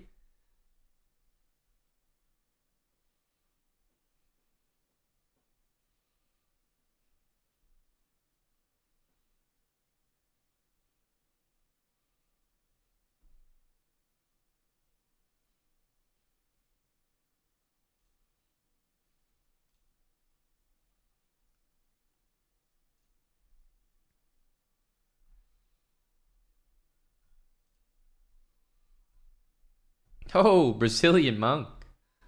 Okay, there we go. Geez, there's more subs coming in per second than exclamation mark plays. Think about that. Think about that. Thank you, Brazilian Monk. 1 for the 5 gifted subs. Kinda Young Dave getting in on the action as well. Thank you, Dave. Still only 63 of us.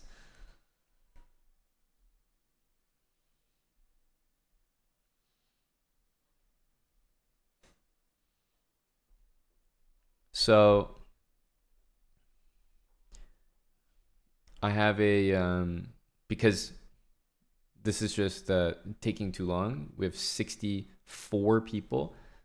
The way we can't get to 69 is crazy. I have a video for us to watch.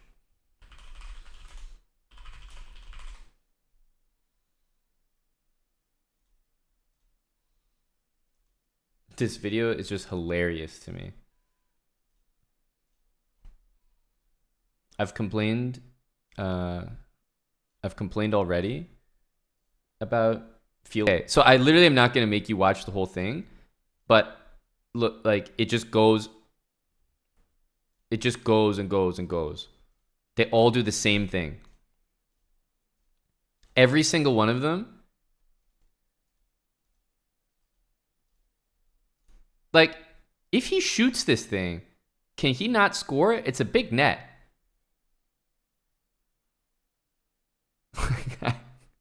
I'm in complete shock. I watch ice hockey. This sport looks like a joke to me. The first reason we're watching this video is because field hockey needs to go. That was some of the dumbest shit I've ever watched. So it's hard to capture it all. You'll see in the replay after, but like, so you can see the lads coming in, and there's one Dutch lad over here. Like, they're all running in different directions, which is like very, very strange to me. Like, it's like field hockey, they don't even know how to celebrate. It's like the general assumed thing is you all run towards your goalie. That's just kind of the nice way that most team sports are played, celebrated when you have a goalie. Like, everyone celebrates with the goalie at the end, especially in a penalty shootout where he's usually instrumental to a victory. Guy, right? You see him in the back, he's sprinting. He's like top speeding. This lad right here. Top speed. He's pissed off about something. Look at that. That's crazy. He would be like killed in hockey. He would be like murdered. He ran up to the goalie. He does a shush, and then he would not survive the night. I can't take field hockey serious. No, like, that's a crazy selly. In the gold medal game, in the Olympics, for crying out loud, where you just generally have more decorum than probably your national league or any other game for that matter, you go up to the goalie that you just scored on and like is obviously heartbroken his team didn't win gold, and you go in his face, wag your finger, and slap him?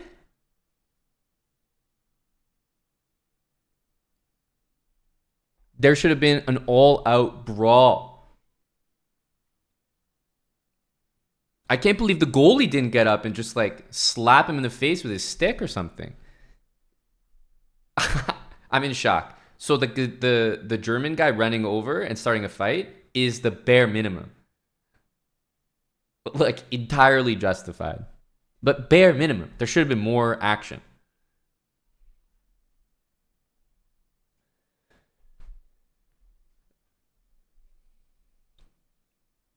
But I just can't take it seriously. I can't take field hockey seriously. Like, everyone's hunched over with a super small stick. Like, just back problems for future generations. It looks so stupid when it's not on skates and on ice. And it just looks less talented. Like, it's definitely just not... You have a better version of the sport on ice. So, that's my piece on field hockey. Can't take it seriously. Everyone looks ridiculous putting their ass in the goalie's face. I've never seen anything like this. Quite literally, this is me. That thing right there, those 8 seconds, I've already done that. I did that every day after school.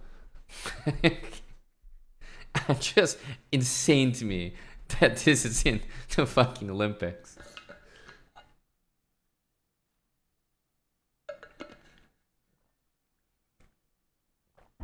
So anyway, there you go. There's a funny video for you. Field hockey, by the way. And after that field hockey, we do have 69 people. So there you go. If you guys were on the team and witnessed, you guys just lost the gold medal game and witnessed the opposing player who just scored on you come up to your goalie, wag his finger in his face, and slap his helmet, grounds to be removed from the team if you're not starting a fight.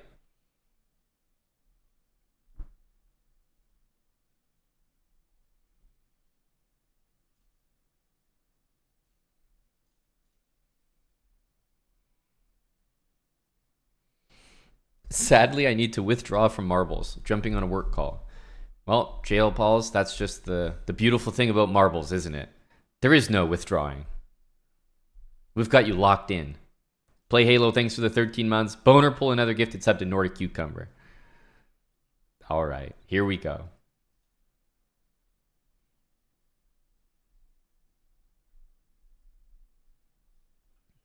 I've never seen something funnier, Felix. It's just like, I'm cracking up. I'm embarrassed. I don't know what to think. So many emotions. But absolutely, that's fucking street hockey 101.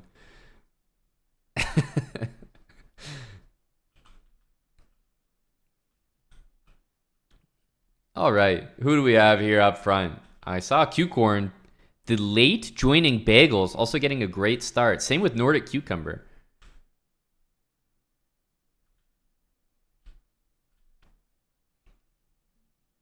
Yeah, field hockey has always been there.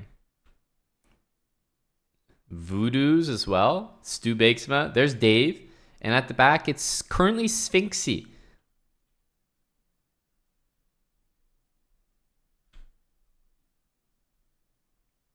Thank you for the raid, Yen or Chess.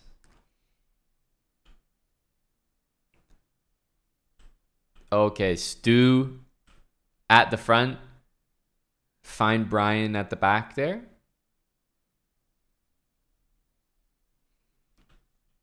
Nitsid Prime making a push at the front of this pack.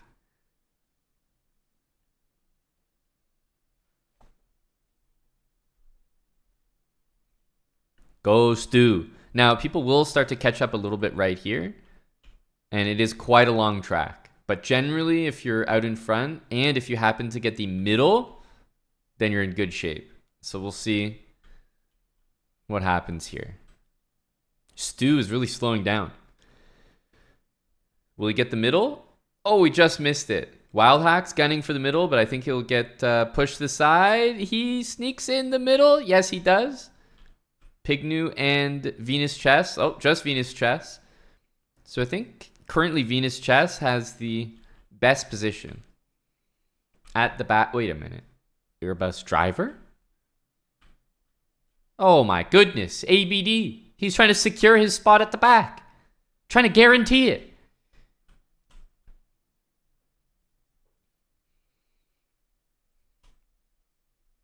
Very poor performance from ABD here. Hello, Eddie. Stu. Oh, Wild Hacks is out. So Stu drops first. Everyone drops out the side first, but right down the middle. There they go.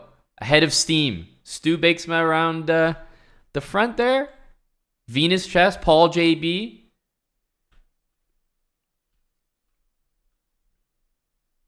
Hello, Peter.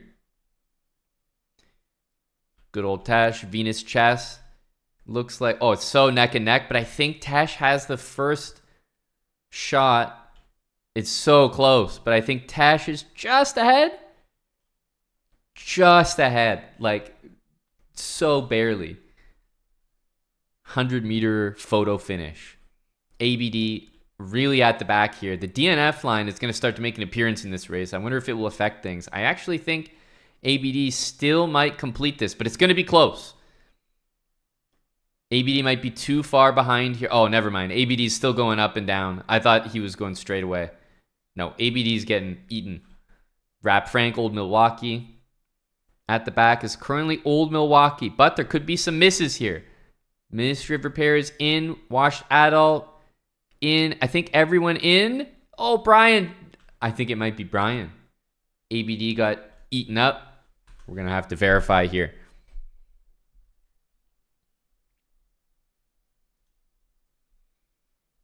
Good old Tesh. Ban or no ban. That's first place. And look how close it was.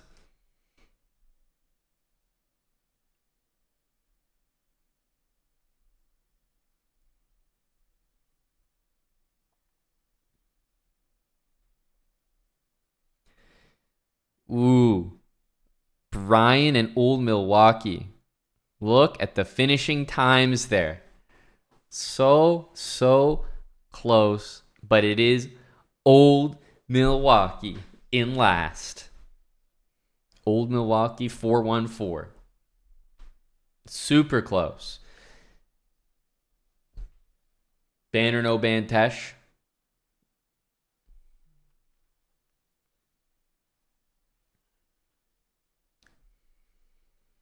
Going for the ban. Old Milwaukee. What's it going to be? Old Milwaukee says, bring it.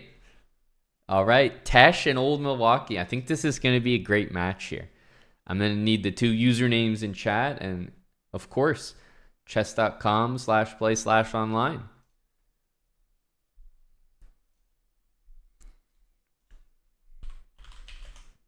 Let's settle this.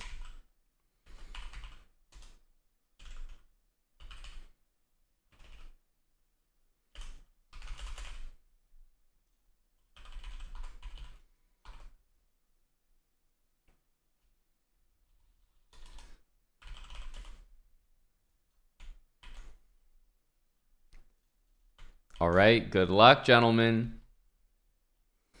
Like I said, I knew this was going to be a close match. I know how good Old Milwaukee is. People are forgetting.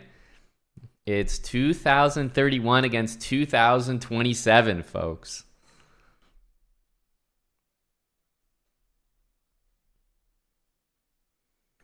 Okay, Updog going with not really a London, but a version of a London.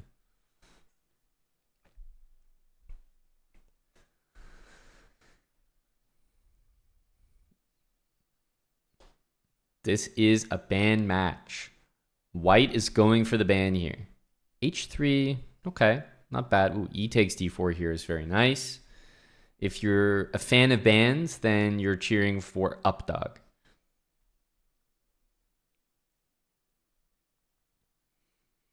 Interesting. I think that central break is very nice for Old Milwaukee to achieve here. King D1 is crazy. What? If anything, King F1 and Rook E1. But what the hell is King D1? You've got to be joking me. What is that?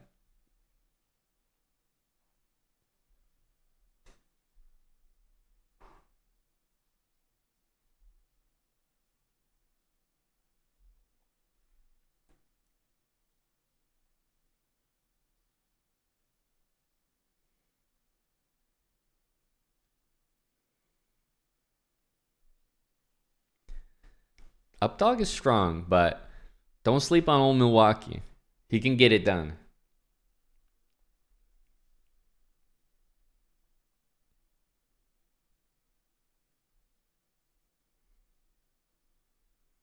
These are some high-rated players.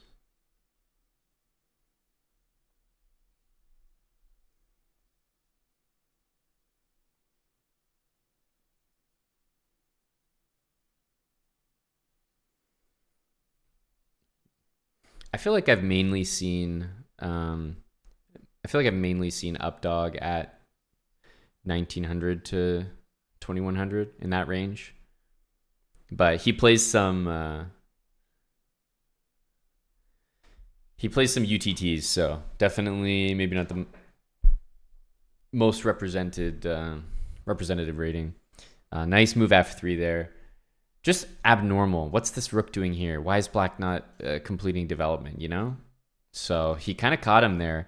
Updog played just a terrible opening, but turned it into a great game here. He's well ahead right now. Hey there, Eddie. Enjoying the emote there, buddy? Eddie, please.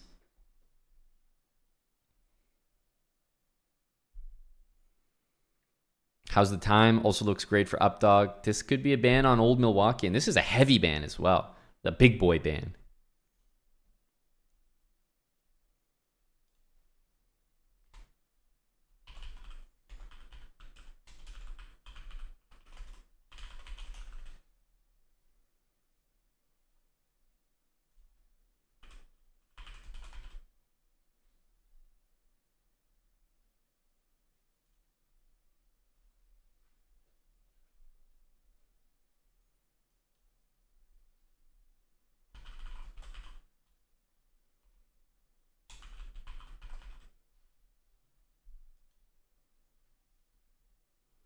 No quick draw quantity sufficient, so didn't spend much time commentating.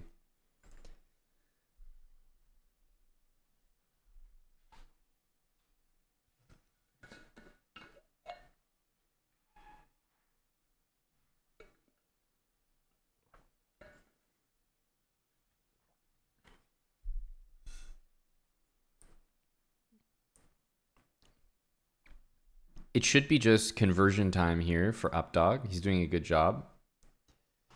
He's got that extra piece, and it's stationed so beautifully on d4. So really should be nothing to worry about here.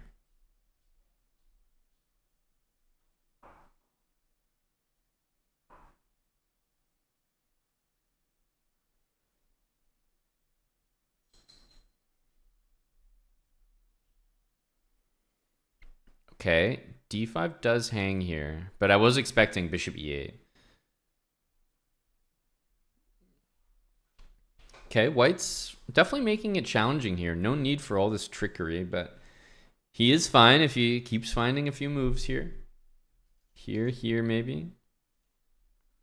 But 15 seconds? Dude, I mean, you can't think this long. Also, what is this? I thought he was at least going to come in with this one.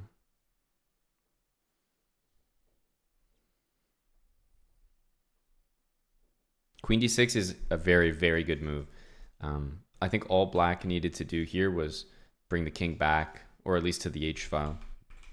So this actually might win the game for Updog, because Old Milwaukee does not have a good move here. Oh my god, how do you not take that free rook? Crazy. Oh my good, but then obviously only chances if that moves, and he's just going to win on time. And Updog will not get the win and will not get the ban. What a choke. Old Milwaukee got so stressful at the end. How do you not win up a piece with a ban on the line? It's a 2,000 for crying out loud. Very bad opening by white, but honestly turned around beautifully. And after this, it's just a cakewalk. Minute and a half to minute and a half. White does a good job getting castled here. Updog could not get it done. Back against the wall for Old Milwaukee, but no ban on him. Old Milwaukee survives.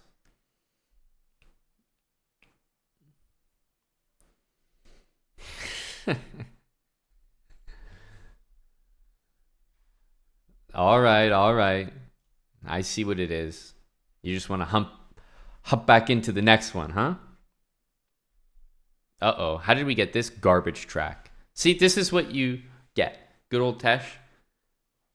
You choke out what should be a ban, and we all have to suffer. This is the equivalent of someone on the basketball team running his mouth to the coach, and then everyone has to run laps. So, thanks a lot, good old Tesh.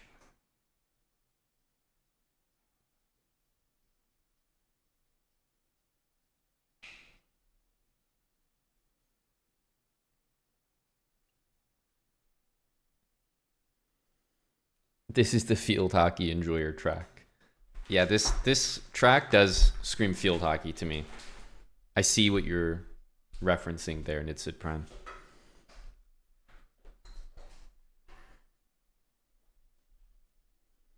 Exactly, Eddie. Exactly. The teacher's pet. Exclamation mark play to join. Exclamation mark play.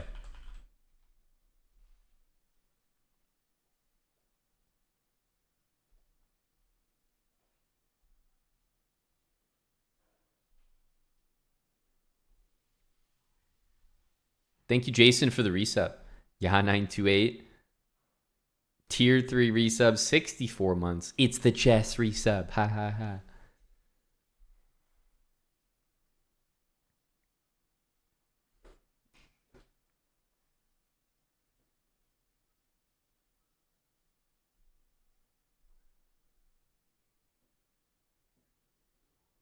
Yes, field hockey and canoe slalom.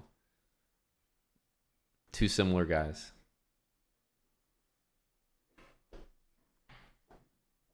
Yep. 7 TV Nitsit Prime.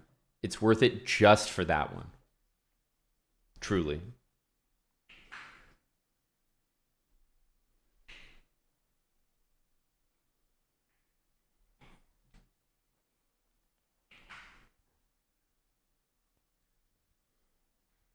Okay, we got AB on board. Not in the way I would have expected, but we got him on board.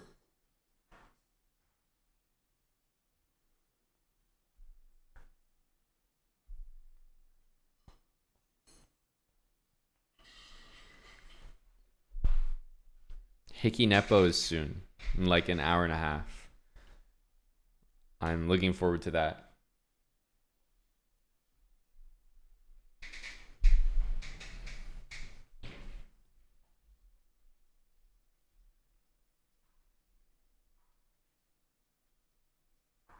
There should be a big... Is there a 4x100 soon? I'm keen. Wild Quacks is here, Eddie.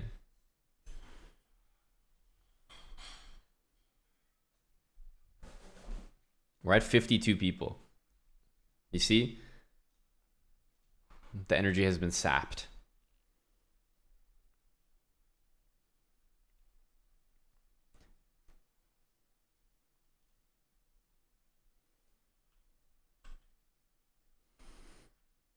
All right, this is going to be a race where Dave and Tim find themselves at the back. So let's see if that changes.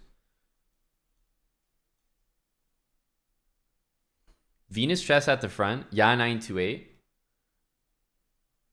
Yanner Chess fighting for the top spot here. Boner Pole crashing into the wall. Yanner Chess making a move around the outside, but going to hit the wall, which should eventually slow them down. Venus Chess is just right down the middle, although finally inching towards one side or the other. No, I mean, just a clean lead for Venus Chess. It seems like you have to have the word chess in your name in order to be successful in this race. Jason, I see. Is this a straight line? Oh, Dave. Yes, it is. When I tell you the intrigue is at an all-time high,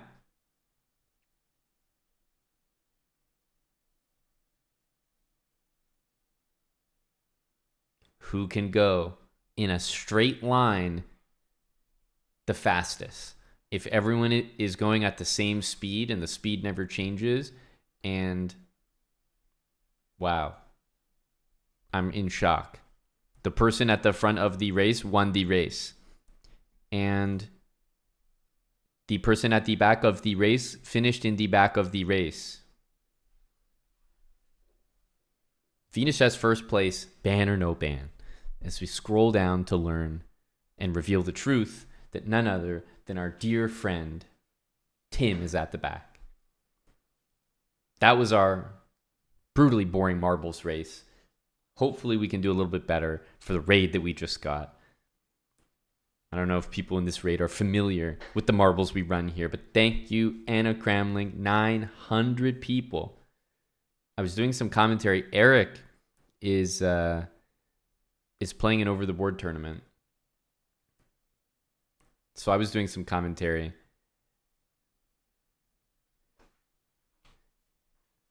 Is that what's happening on Anna's channel as well? I could have sworn I saw Pia playing a tournament, but I don't know if that was a thing.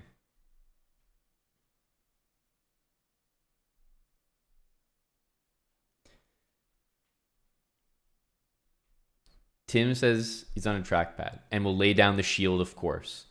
Venus going for a ban. It's Venus Chess and Tim Cannon, or as we like to call him, Trackpad Tim. Does Chief play today? He played 2 games today, 2 draws. There's a game tomorrow morning, 11 a.m. Eastern. There's also a very exciting speed chess match coming up involving Nepomniachtchi and Nakamura, and that will be at 3 p.m., so in about an hour and a half. I'll probably be watching along with that one. So if you guys want to stick around, that's on the agenda.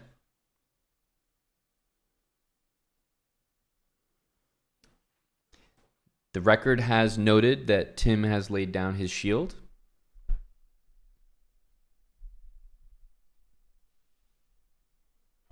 Who do I think will win today's Speeches Championship match? I would probably bet on whoever has a 95% chance of winning.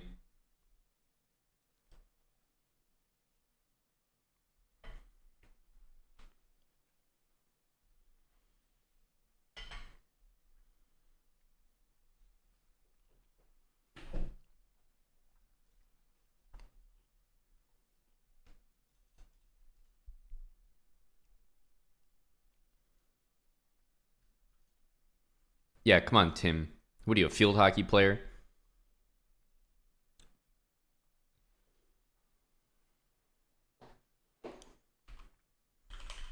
Venus Chess and Tim Cannon. What are the usernames, folks?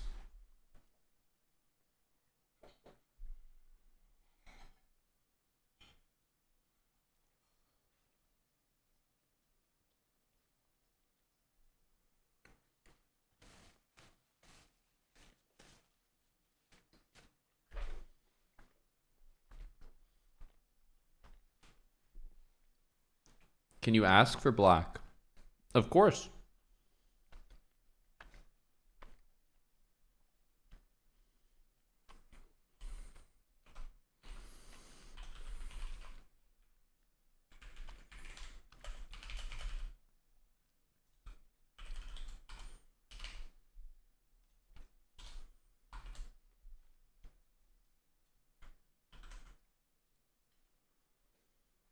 Who's banning? Venus Chess is going for the ban.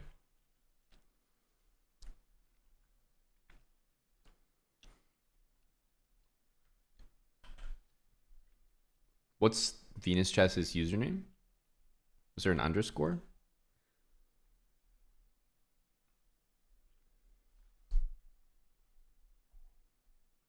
Oh, no underscore. Got it.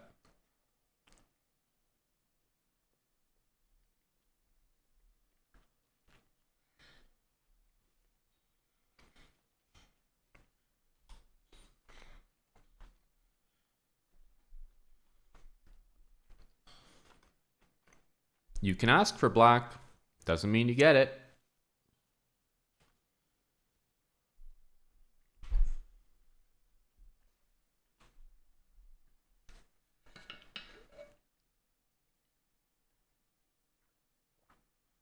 How many subs to remove Tim's time? We generally operate at the 20 subs equals 1 minute margins, as AB Shakespeare is dutifully noting with that 20 sub donation right there.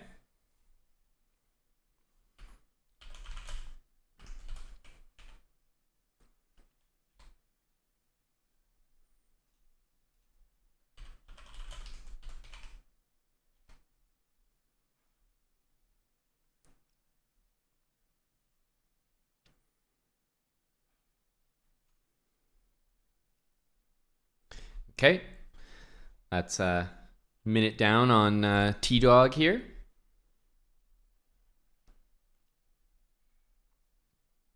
Tim did lose the race. Yes, Tim was in last. Tim has to fight, says AB. Has to earn this one. Tim's on trackpad, so getting Tim low on time is a guaranteed way to give Venus a fighting chance here.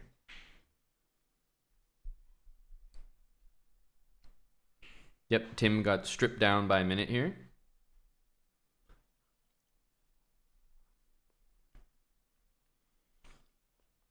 Tim is claiming trackpad, yes. But Tim claiming trackpad could be like Elizabeth Warren and her claims. So it remains to be seen.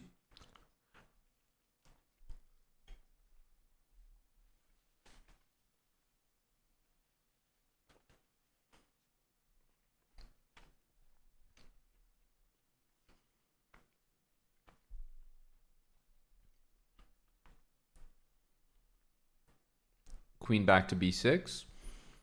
In general, very convincing game from Venus, I have to say. Like, I like these good solid habits here. I actually prefer White's position. Yeah, shit, this just looks like a very well played game so far.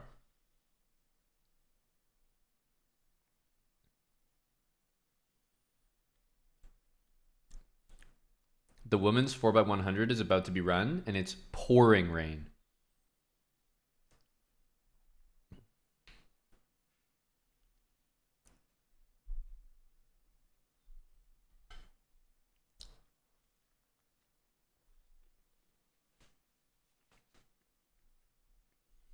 I think Tim might have expected this. Actually, no. If Tim expected this, this is still a bad move. What's Tim doing?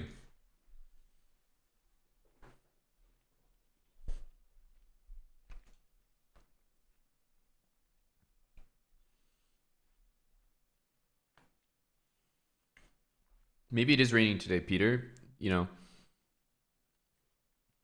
I'm just an indoor streamer. 30 seconds ticking down and looking like Tim is going to be comfortable here.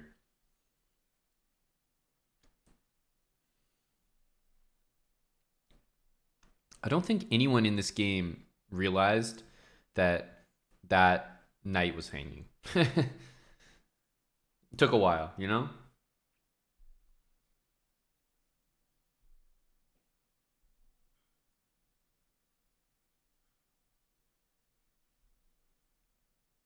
Oh, the dark squares are starting to feel the pressure here. Yeah, bishop e2 came a little bit late.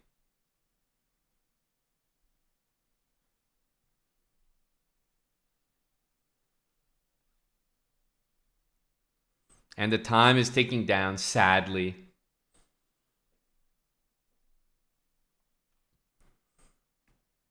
Rip.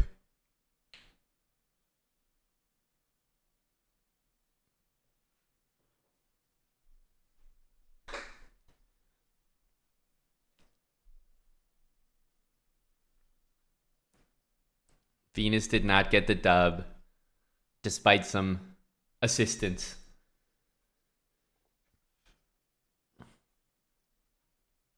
No ban. And it was Tim of all people. Young Tim. Venus actually had a great position here. Everyone has already mentioned the move, but I'll go ahead and mention it again. But bishop e2 would have just been fantastic here. Guarding the knight, but also setting up a nice discovered check. And just in general, that queen, you'll notice, is completely trapped here. It can only move here, which is no good for many reasons. So a very good attempt. I just watched the women's 4x100, and it looked like basically the US women are like, they're always going to win that race because they're just faster. Like Sha'Carri Richardson is just a cheat code, but it looked like they could barely hand the baton to Richardson at the end. Very sloppy exchange, but still they got the gold. Damn, we've just been absolutely nothing in terms of bans. Hello, Chicken Pants, and fantastic to see you, sir. Thank you for the 40 months tier 3. Skatey Bar, thanks for the 16 months. Hans versus Magnus odds. I think Hans has maybe a 5% chance.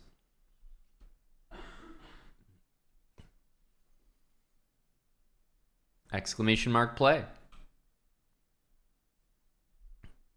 We can't go 3 races without a ban. Surely you guys are not going to let that happen, right?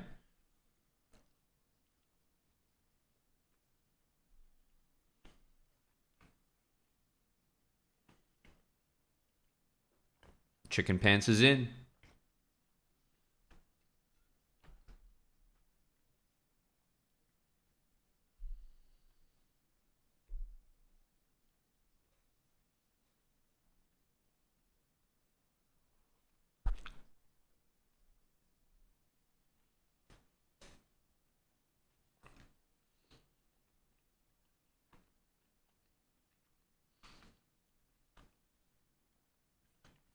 As I said, you can ask for the black pieces.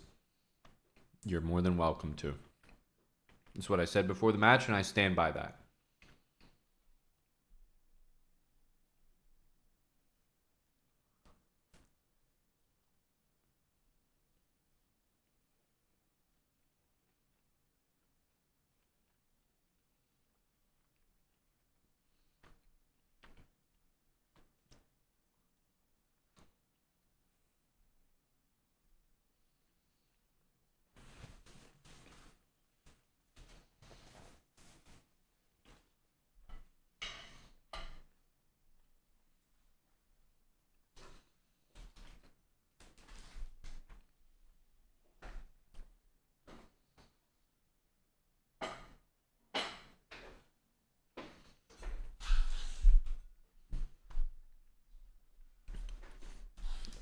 There's still time. Exclamation mark play. Broken Scissors, welcome to the channel. New in chess. To be honest, I kind of suck. Oh, sorry. Misread that. To be honest, I'm really enjoying the game. Got it. Well, welcome. You got a sub here now? You're in the right place to learn.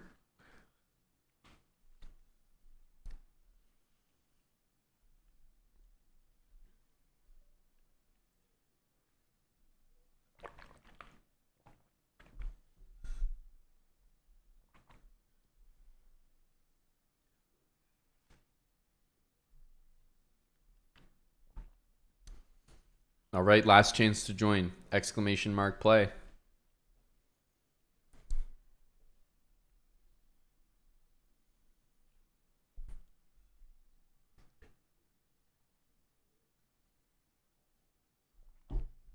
Have you guys seen this American thing that is in the women's shot put? Raven Saunders. She's like dyed hair, like Lil Wayne gold teeth, and wears a mask, like a almost like a ski mask or something.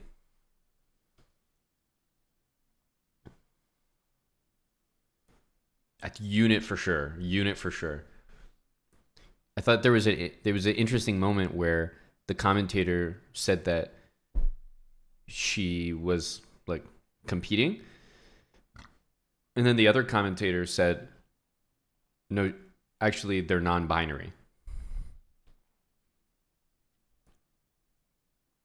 And it was like, "Oh, that's interesting.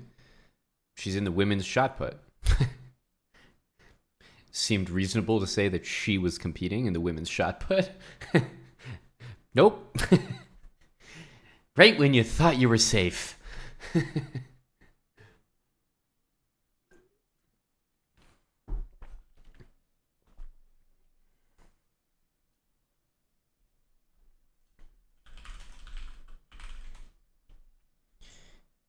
Raven Saunders, a unit.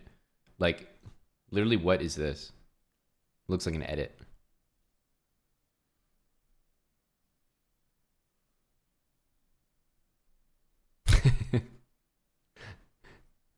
Like, how you got to win gold, right? She's got to be the favorite in the women's shot put.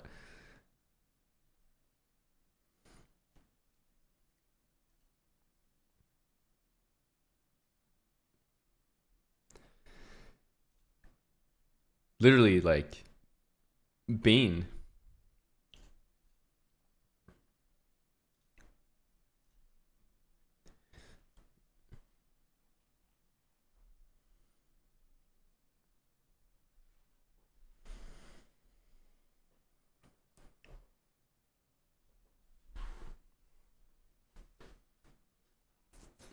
All right, we're gonna start this race. Exclamation mark play if you'd like to join. There's no way we can miss a band 3 times in a row. We've already missed twice, so the pressure's on. Even if you're a pleb, you can join. You have rights here. You can join.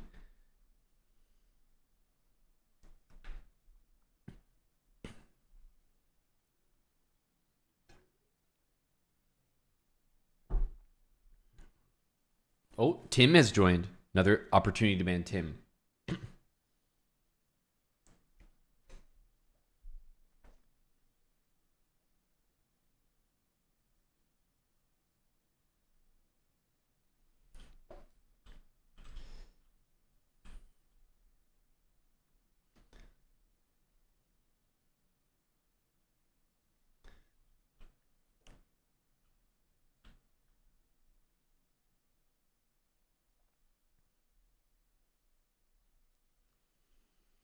Okay, let's see here.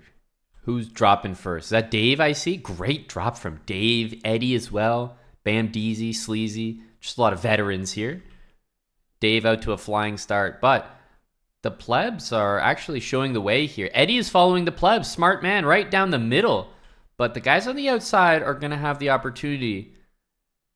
Although Eddie's taking the safe path. Look at the shooters.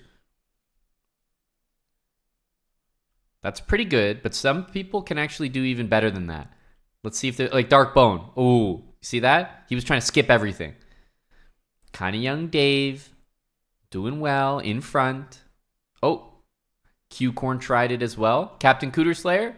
Ooh, just doesn't land it.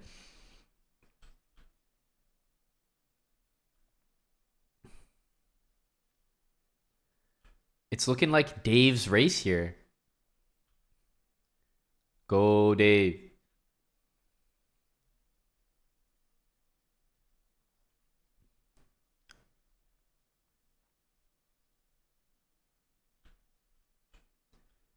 Dave, I mean, this is all you, buddy. No way Dave chokes this. Surely not. This would be a colossal choke. Nice and steady.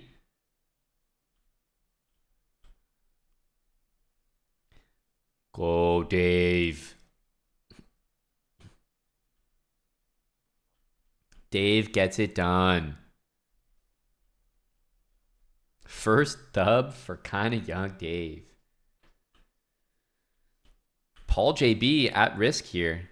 CRG as well.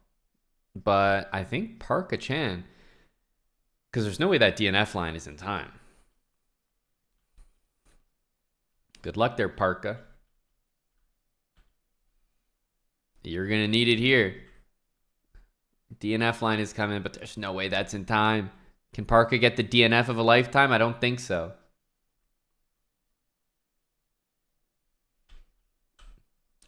Oh, let's go.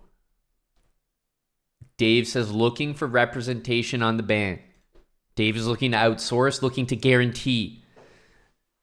Dave, first and foremost, ban or no ban.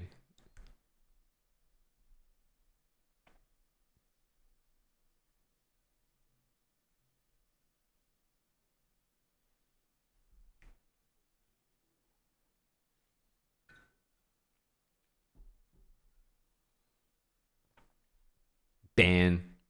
Parka Chan's in last place. Parka will we be defending?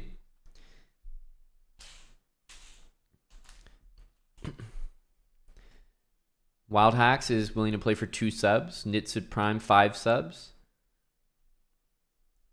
10 for AG. A lot of representation options here.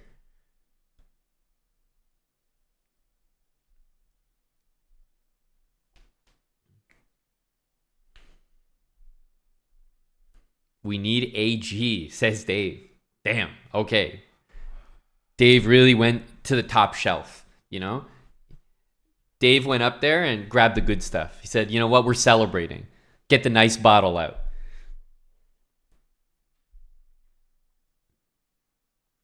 $10 subs from Kinda Young Dave.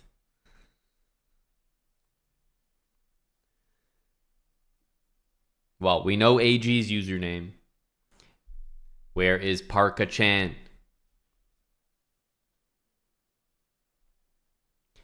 Dave is such a sniper. He didn't even need confirmation that Parka Chan was in the building. He said, "You know what? I don't know and I don't care if this person's here. We need to hire out."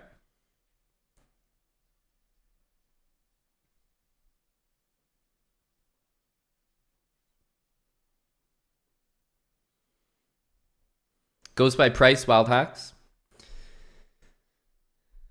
You should know that. If your price is 2 subs and his is 10, he's going to be placed higher on the shelves than you.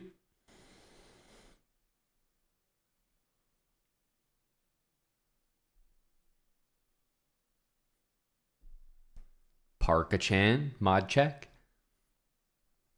I'm not seeing anyone. I'm seeing no one by that name. Let's check the account here.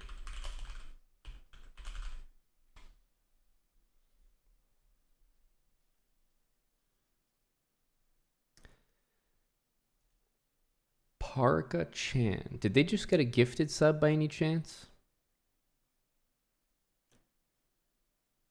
So Parka Chan has 5 lifetime messages in the channel. So about a month and a half ago, came in and said, yeah. Just yeah. And then about half a month ago, came in and did exclamation mark Gotham chess. And then today did exclamation mark play for a previous race, said WTF, and then typed exclamation mark play, which was evidently their last message, for a total of 5 lifetime messages in the chat. What a fascinating account. We'll just head right over to the registry here, I think. Don't need to be wasting any more taxpayer dollars.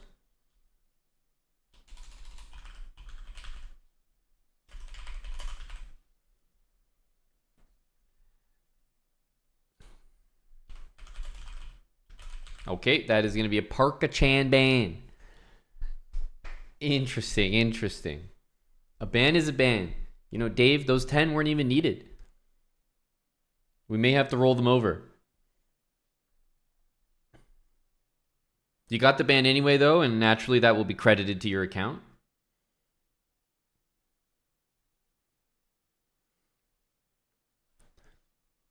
AG has a stunning... I mean, that's why AG, it costs 10 subs, you know?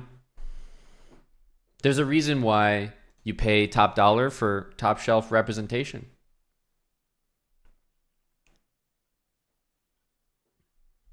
The guy guarantees results.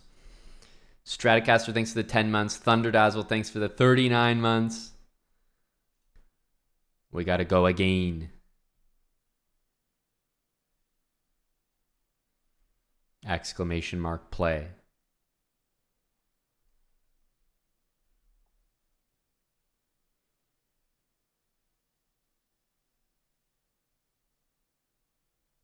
Wow, United States just choked the 4x100 like I've never seen before. Like the worst baton handoff. Holy smokes. If they win this, this is like insanity. There's 0% chance. Oh my God. Canada just won gold. You're fucking joking me. Holy shit. Canada just won the 4x100? Holy shit. I would never have expected that. DeGrasse is crazy, but like Canada, I don't know. DeGrasse is like, he has an injury right now, I think. And in general, he's not racing that fast. And I don't know, I saw their semis and it looked really unimpressive, not going to lie. That's crazy. What happened to America? They couldn't hand the baton on the first handoff. They literally bumped into each other. That's insane.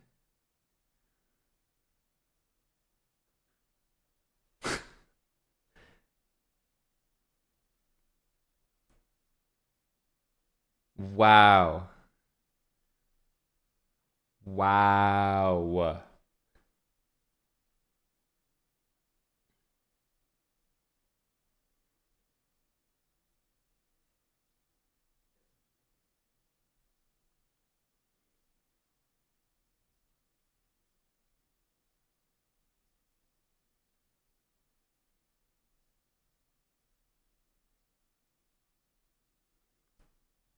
Nah, that does the choke from the US on that.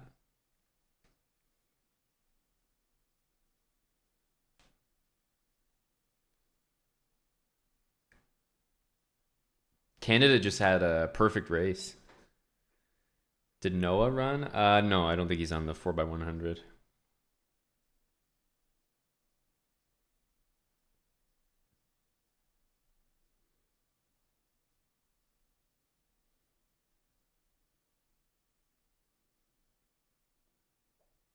Click start.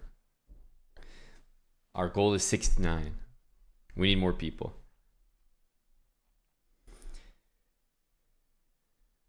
Exclamation mark play.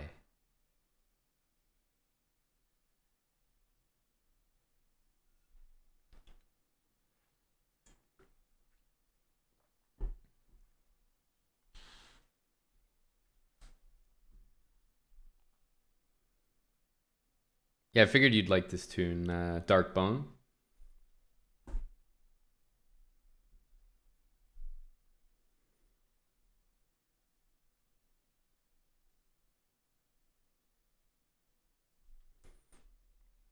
How many we at?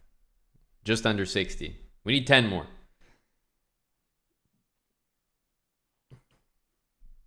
Oh, I love the team relays.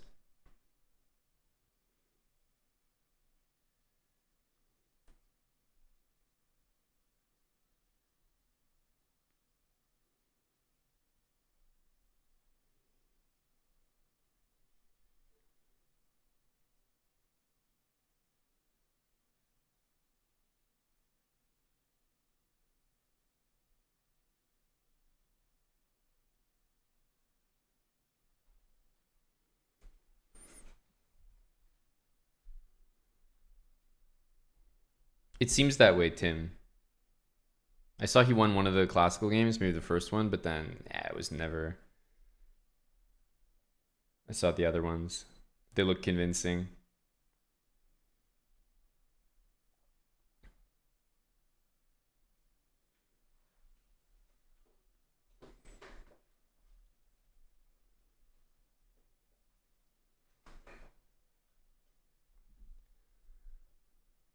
We need 5 more. We're close.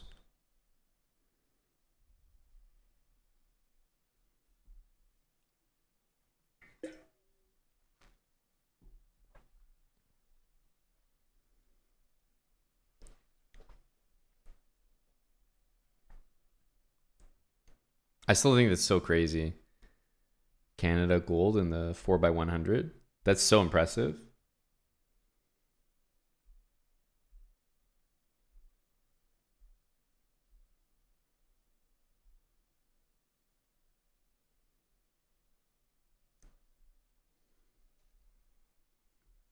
Two more people. They do have marbles as an Olympic sport. I think they call it shot put.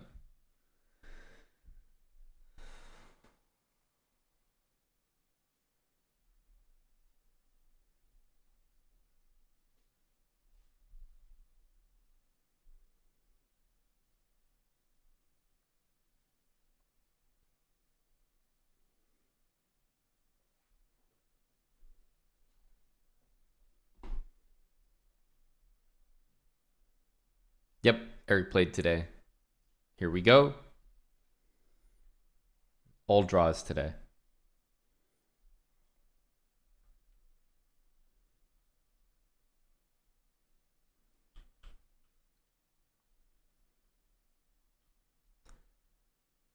Okay, let's see it. At the back. Oh, Grinnifwin, Boner Pull Skady Bar, and the Kazi.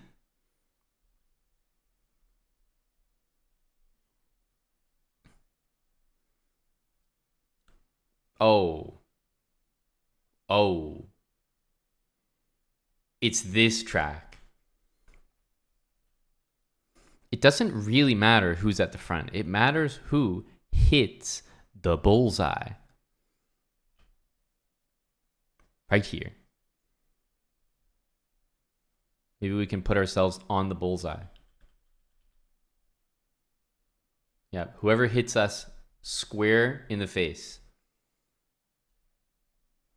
See if you can guess who came first.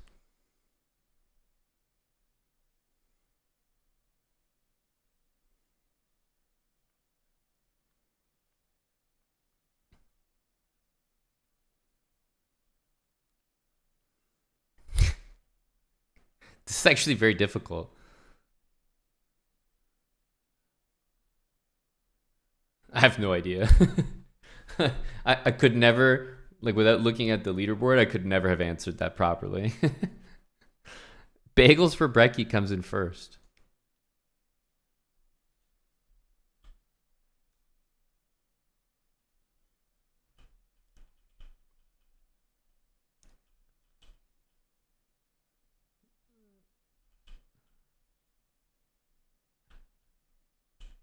Oh, there it is, right there.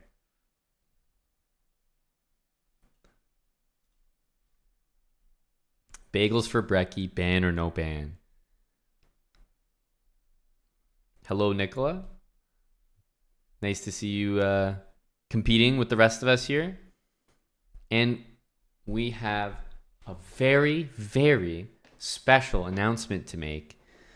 Good old Tesh has finished in last place, but also in 69th place, activating an important rule from the rule book, which is that good old Tesh is the one who gets to ban Bagels for Brekkie. Fantastic stuff, good old Tesh. Would you like to ban or not? Thank you for the 5 subs, Bagels for Brekkie. No doubt hiring a defense lawyer, were you? Probably prepaying for a defense lawyer.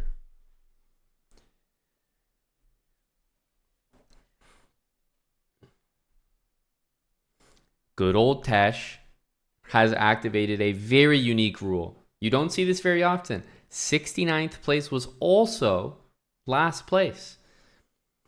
And so Tesh has been promoted.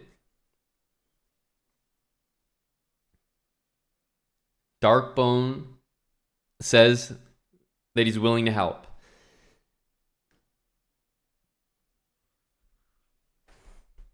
Nope, we had some DNFs here, Sleazy. All above board, all above board.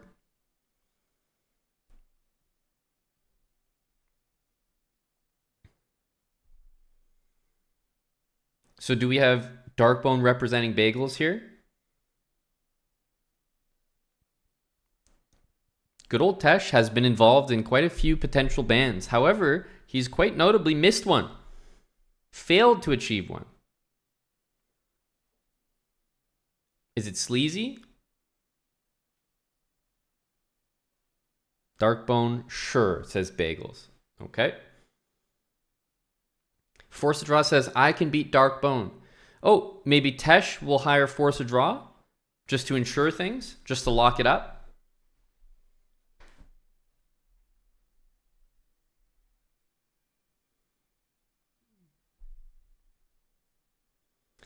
Do the AG subs still roll over? Another great comment. We'll have to consult Kinda Young Dave with that one. Dave, would you like to have first dibs on a case?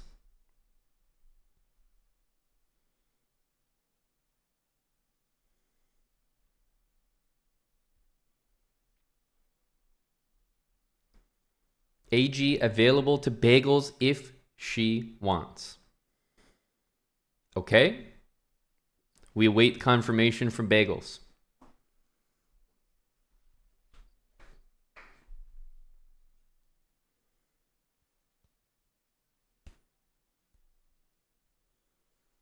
It should be noted, Dave, that there is not a double rollover. So to use these subs, they need to be used now. And since Bagels is not interested in them, perhaps you'd be interested in representing the prosecution, Dave, and just ensuring that we get this ban done.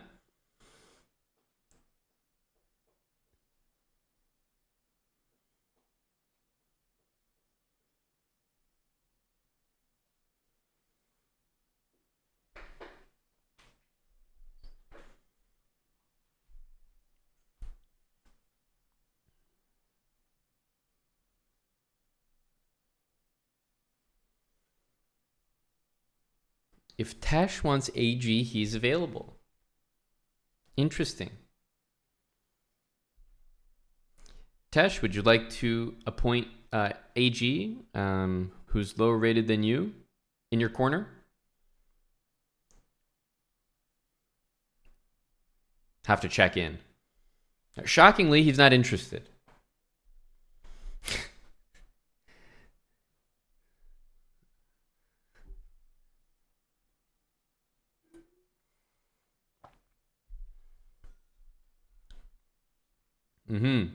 Okay.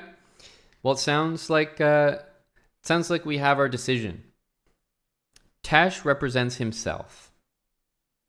And meanwhile, Bagels has dark bone, contracted, and on call. So we proceed to the up dog and dark bone matchup.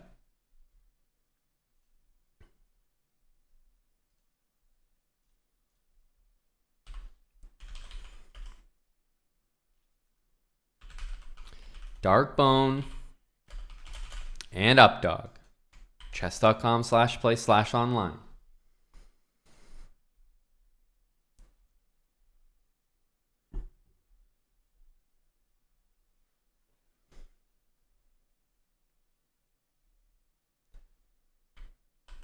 All right.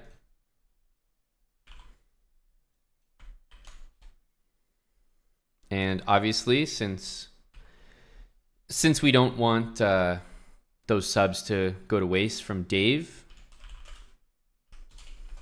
we'll apply those 10 subs to reduce the time of Dark Bone, since Bagels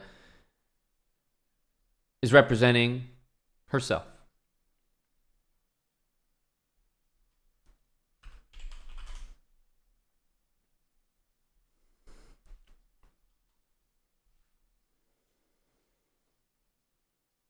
Okay, great stuff. Making sure to, put Dave's subs to use. Making sure to put the rule book of marbles to use. Very important to note, if last place is 69th place, there are some special privileges afforded.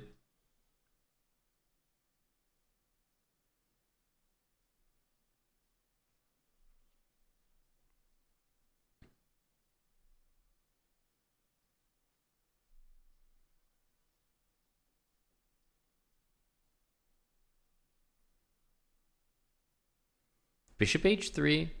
I like this position. Probably rook g1. Yep. Okay, Darkbone finds a tough sequence there, but I think it was one of the only good ones.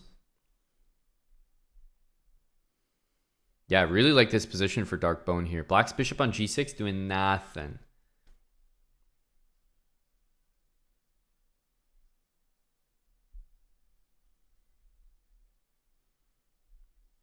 We have young Chulum in the chat as well. It's a dangerous chat for representation, I have to say. Yeah, you mentioned that, Eddie. Rodents versus old geezers team match. Who are the geezers looking to field?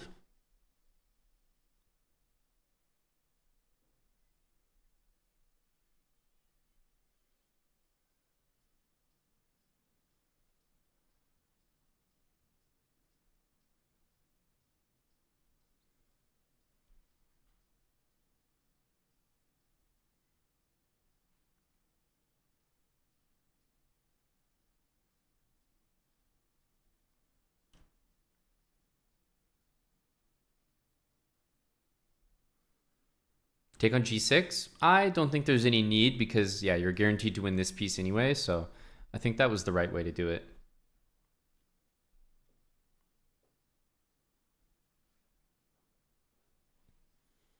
So we have Eddie, we have Nicola, and who else is being fielded on the old geezer team?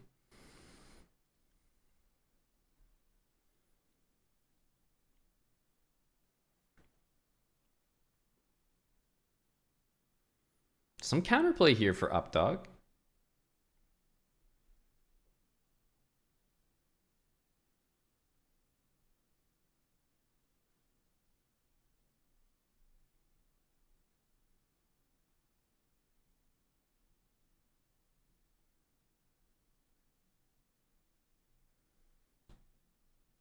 Okay, but you can slide the king in the corner. However, king a1, a4, I start to wonder where that knight is going to go.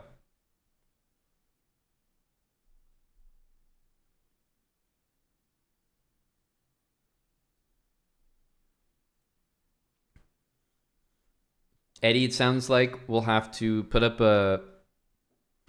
put up a prize for the old geezer and young buck match,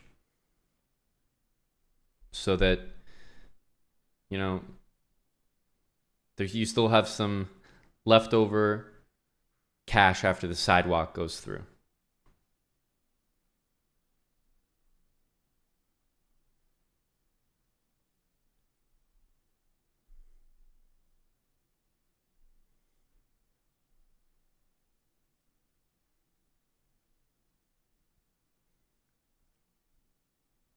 Bishop G8. I mean, this has been a great game from Darkbone.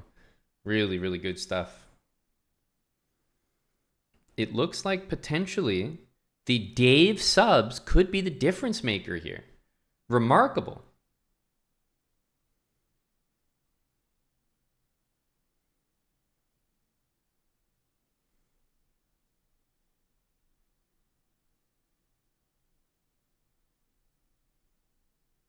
Darkbone lost his mind with these moves. Queen takes c4, willingly going into rook c8. Knight c5. I don't know how that's supposed to help. What the hell did we just witness? Darkbone with a masterclass of a game. And then just nothing. Oh my goodness, that's terrible.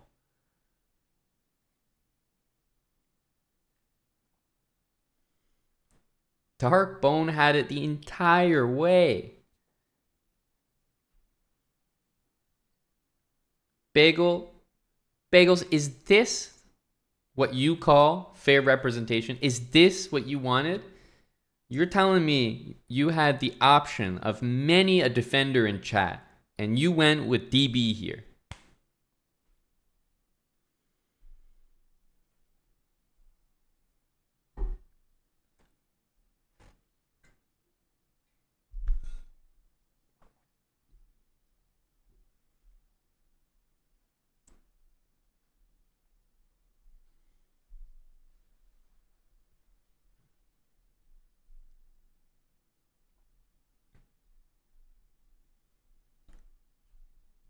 Bagels was right. Every time she wins, she gets banned. That's what it's looking like.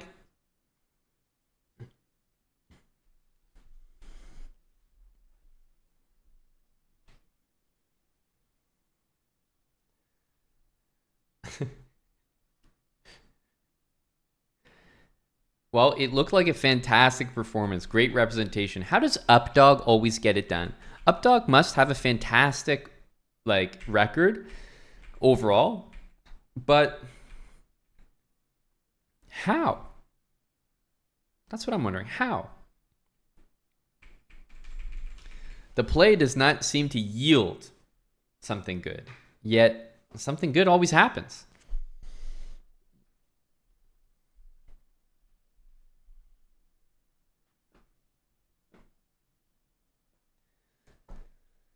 It's true, Tim.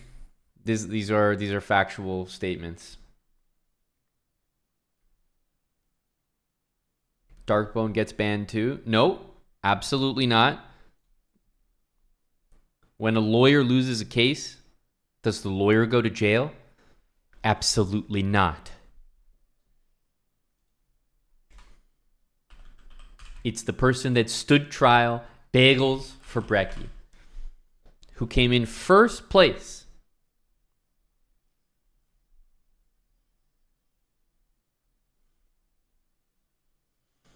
People are clamoring for inadequate representation. However, that does not hold up.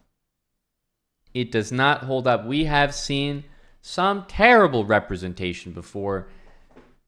The only way that holds up in court is with the insanity plea.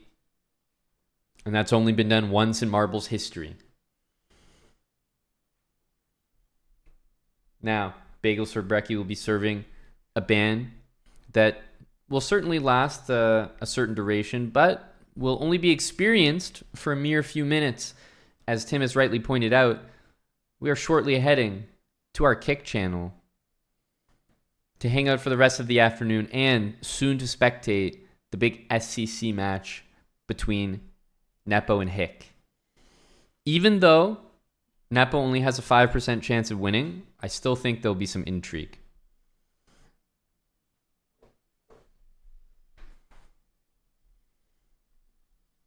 Bagels for Brecky. You out of here. Eat or go.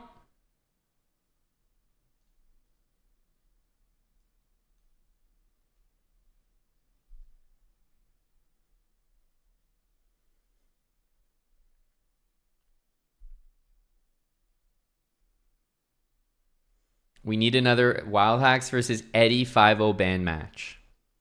Well, as the energy dies down from quite a performance, Bagels winning first place in the race, donating 5 subs, and getting banned. Truly a masterclass in how to support the channel on your way out. Eddie and Wild Hacks, naturally, I will propose to both of you the notion of next Thursday. How does that work for you gentlemen? That would be August 15th.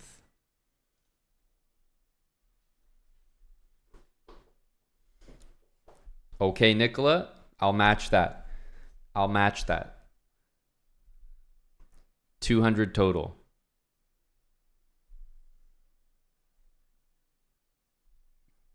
No, 5-0 time control, I believe, for Sam and Eddie. 5-0. With some coin and a ban on the line.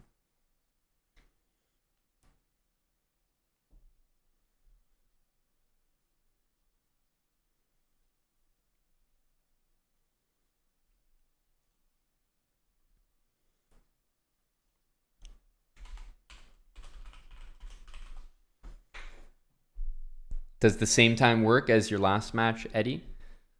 For example, 7:30 Eastern time next Thursday? We could plan on that. Depending on Wild Quacks.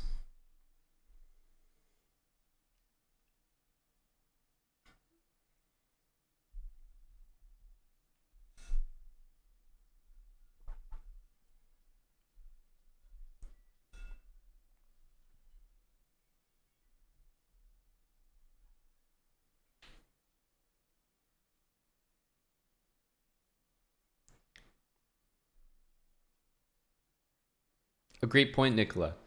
People have been clamoring for Mr. Manor to get in the ring. Yeah, there's a Hickey SCC match.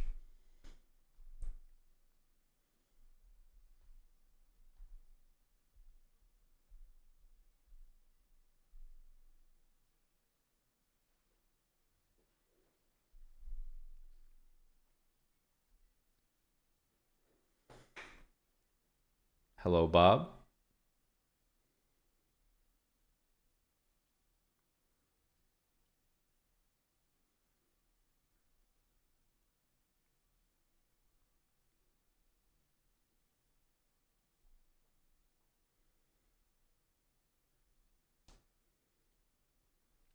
MM got close to 2,700. Not sure if he got it.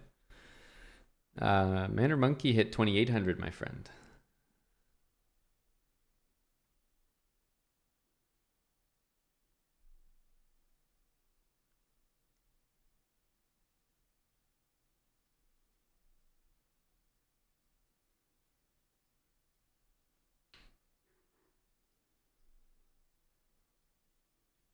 Yes, not on that account, Nicola.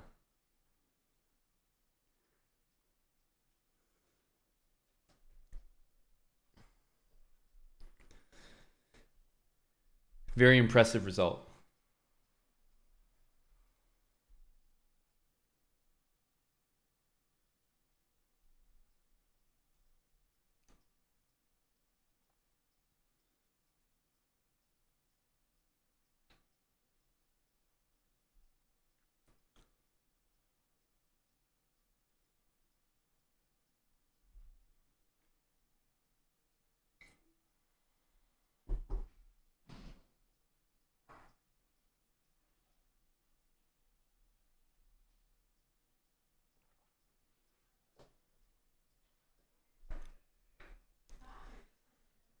Trevor moved on in life. I think he can always be procured.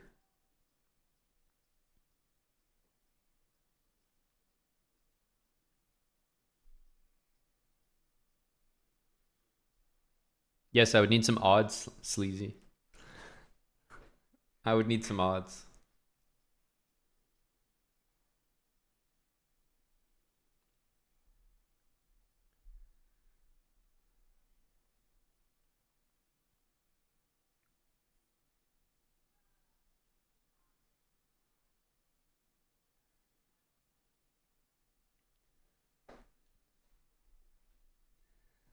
Yeah, the SEC match starts in about 40 minutes.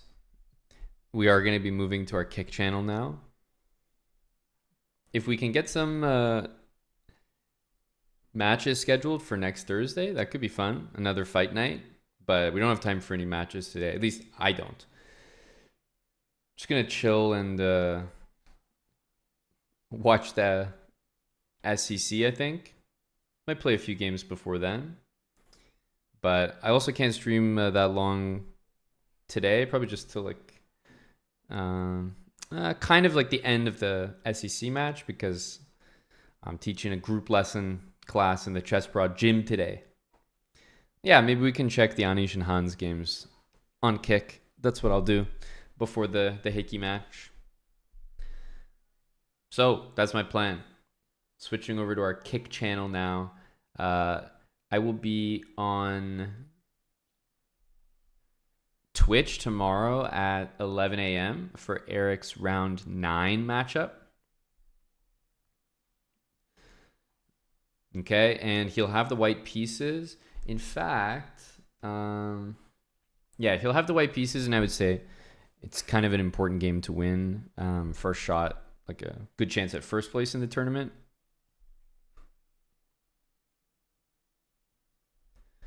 So I hope you guys join me on our Kick channel. It's kick.com/chessbra. Easy to find.